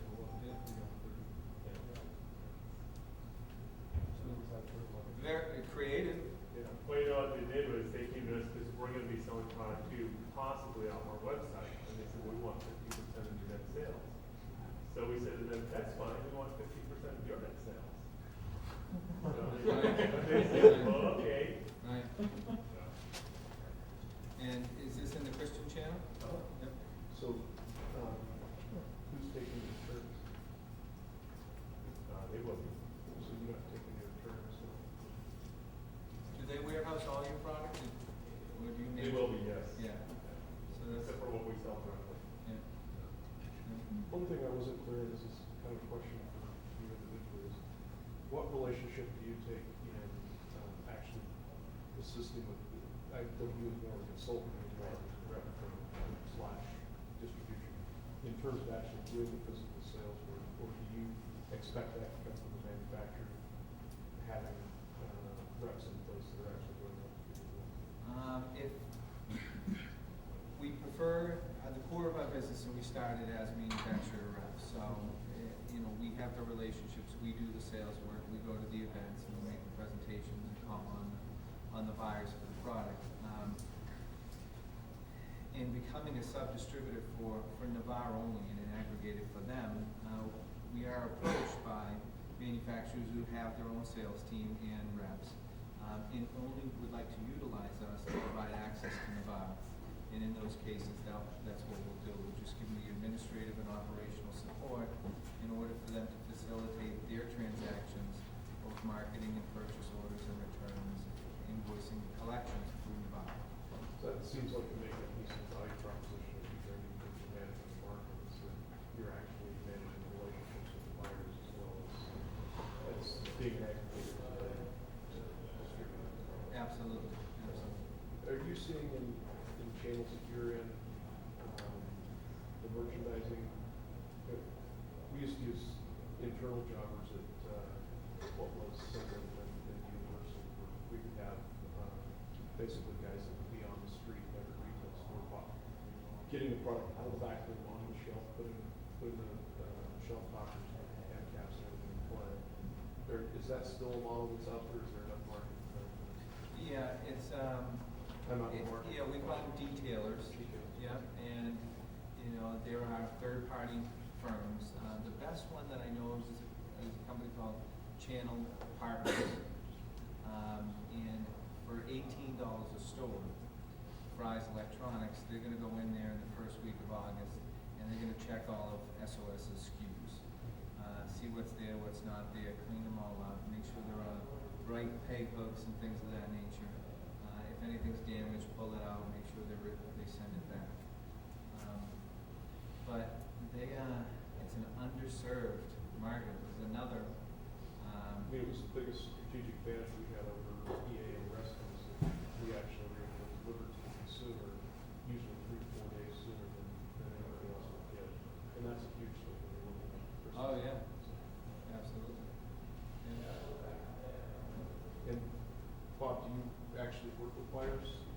directly, or are you just assisting, facilitating relationships with them? Yeah, in some cases, I do with the national chains and the major marketing groups, but I try to make sure that I'm not in the way of the buy-sell relationship.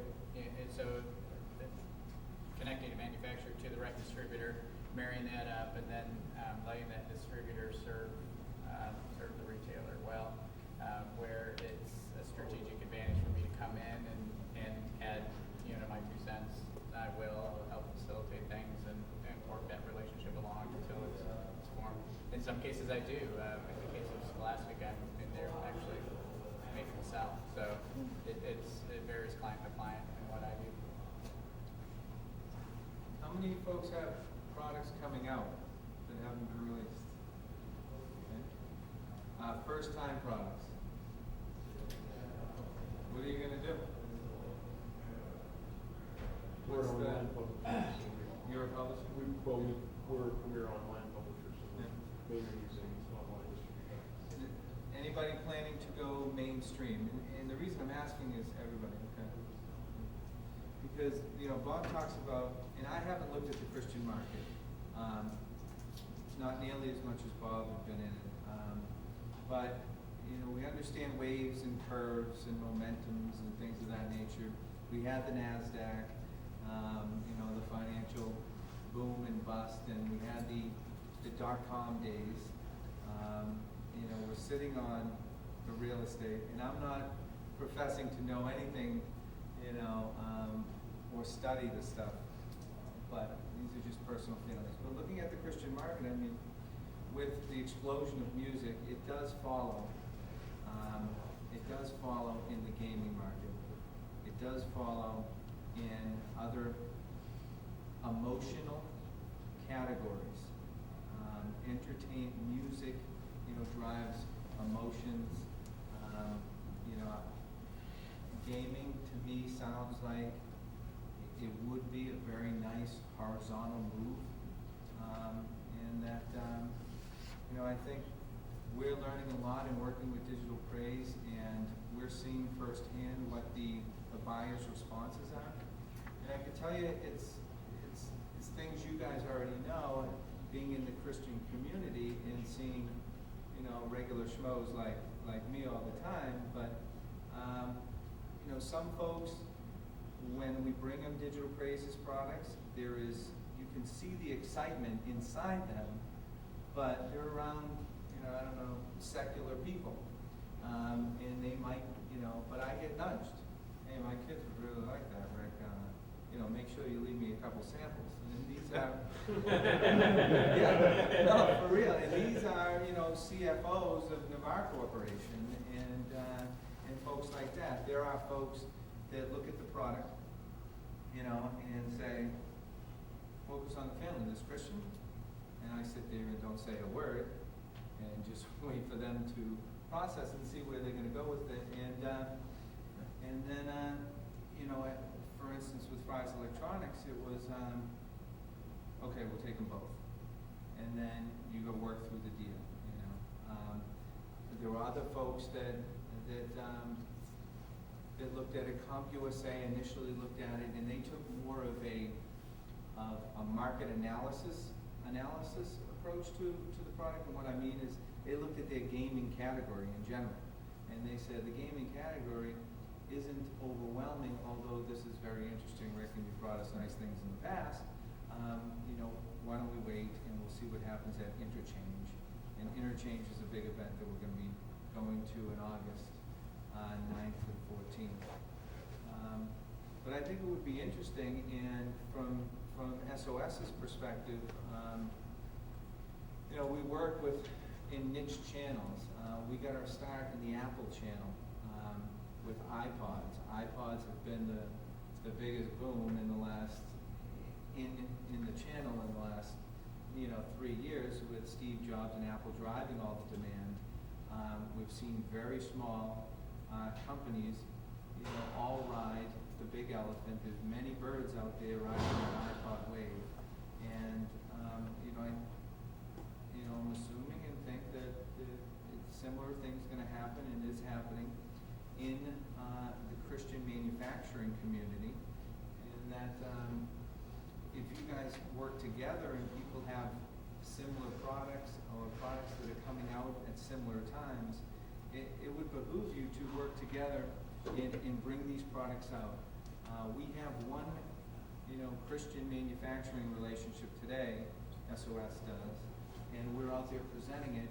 We have multiple iPod manufacturers and multiple software manufacturers, and we present these manufacturers as a group and create an offering instead of a one manufacturer wonder or one hit wonder, and bring them to market and put them in front of the buyers at Best Buy and Costco. And Costco is run by mothers. They drive the demand of what the products that sit on the shelves at Costco. It's obviously very family owned. All the club stores, Costco, Sam's Club, and BJ's Wholesaler. So there are mainstream, I think, channels that that the Christian community and the Christian manufacturing community, with some possibly secular representation, could put some pressure on these folks to develop their Christian categories within their stores and create areas for Christian merchandise.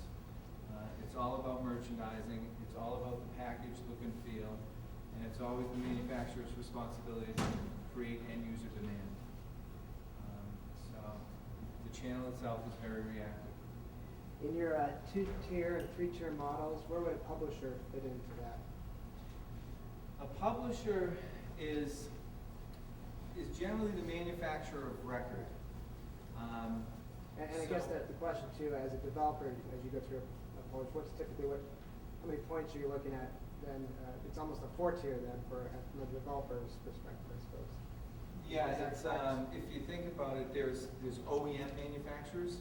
So in this category might be a software engineer builds a product, and he might be considered the OEM, and he turns it on to a publisher who then packages it up with them and brings it to market, and they're the vendor of record. They own the UPC, they're the one getting paid. That's the manufacturer. To add to that, typically what that publisher is providing is a lot of risk that a developer wouldn't necessarily need to take. And so the risk-reward scenario would lie out accordingly, and those relationships vary with situation to situation. But really, a publisher is taking on the marketing, the product, putting it all together and creating it as an offering, and also putting their brand on it as well. So there's. So then all that comes into the price, yeah, which was kind of the question, right? The equivalent in the music area is that of an artist. As an artist, there are, I can go to a music label who's the publisher, and they help me bring my art to an actual package, but I don't have to worry about getting the photo shoot set up to create my packaging. I don't have to necessarily get the right producer on my record. That's what the label or the publisher in that scenario does, and I can focus on my art, which is performing, songwriting, doing what I do best. So in some cases, it's really an advantage. Earlier today, Clay was saying, "Hey, do you know the breakdown of all of your numbers?" And someone mentioned, "Why do I need to? Aren't there people?" And there are, and that's where, with the right partners, the right relationships, you can focus on what you do well and allow somebody who does really get off on numbers focus on what they do well, and skew it up and bring it to market. I don't know what the pricing model is, in the Christian market or in the Christian gaming market and the music market. The rule of thumb that we use is the OEM's licensing or royalty fee. If you can get 10% of the MSRP, so $4 for a $40 product, you're doing great.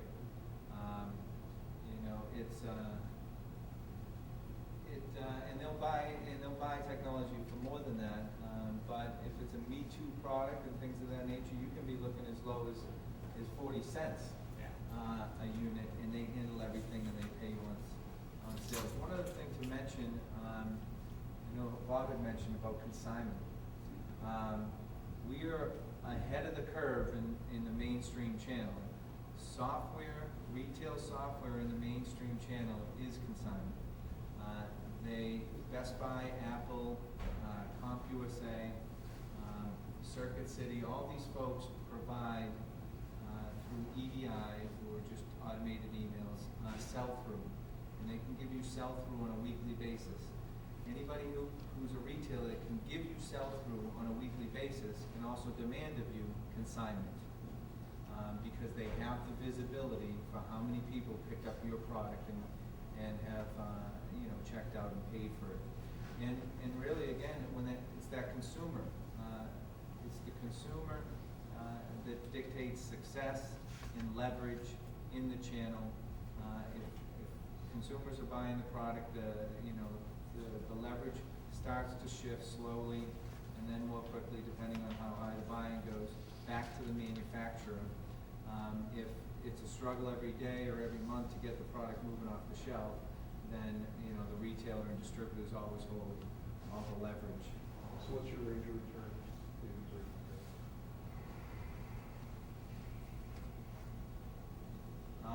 Or what are you projecting, just as your baseline as a return?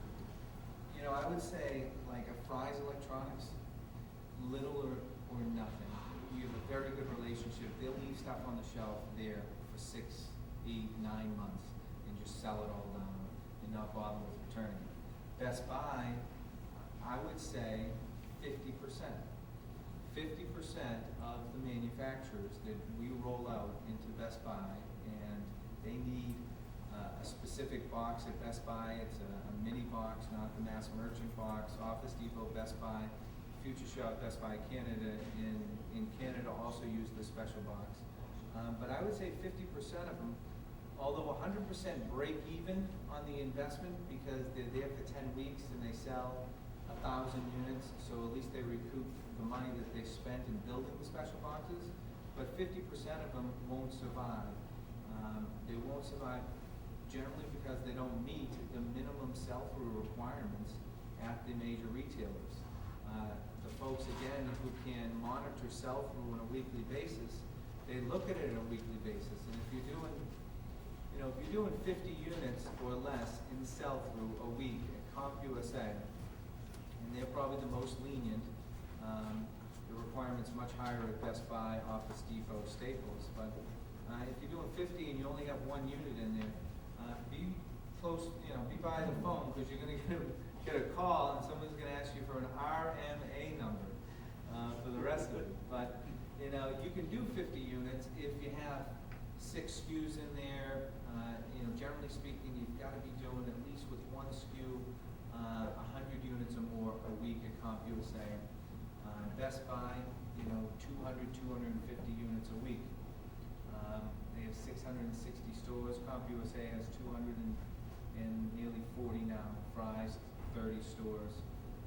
So it's a lot of work. It can be a lot of fun. It's definitely, I'm not even a manufacturer. You guys are the manufacturers, but we get this. I don't know if pride is the right word, but it feels good to take something from nothing and go out and create customers and create demand and create channel partners that can be leveraged.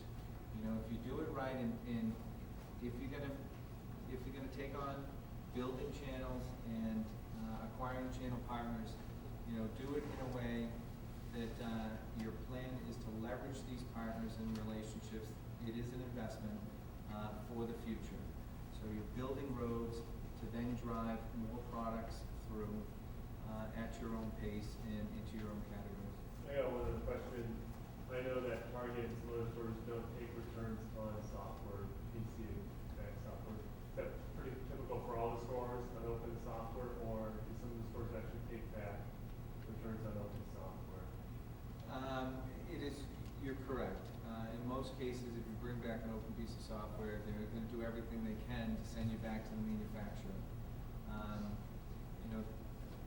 There are folks that slide them through with Fry's. If you're waiting a little customer service line, long enough, they'll nearly let you do anything there, but, a lot of folks, because of the nature of software and, digital rights and things of that nature can be copied, they generally try to send you back to the manufacturer for a refund. I'll go for the exception, I'll take that. Right. Without question. Yeah. Any more questions? I'm gonna ask you guys to stick around, and so be thinking, if you have some more questions, after the association talk, we'll bring you back up. Really appreciate you guys sharing your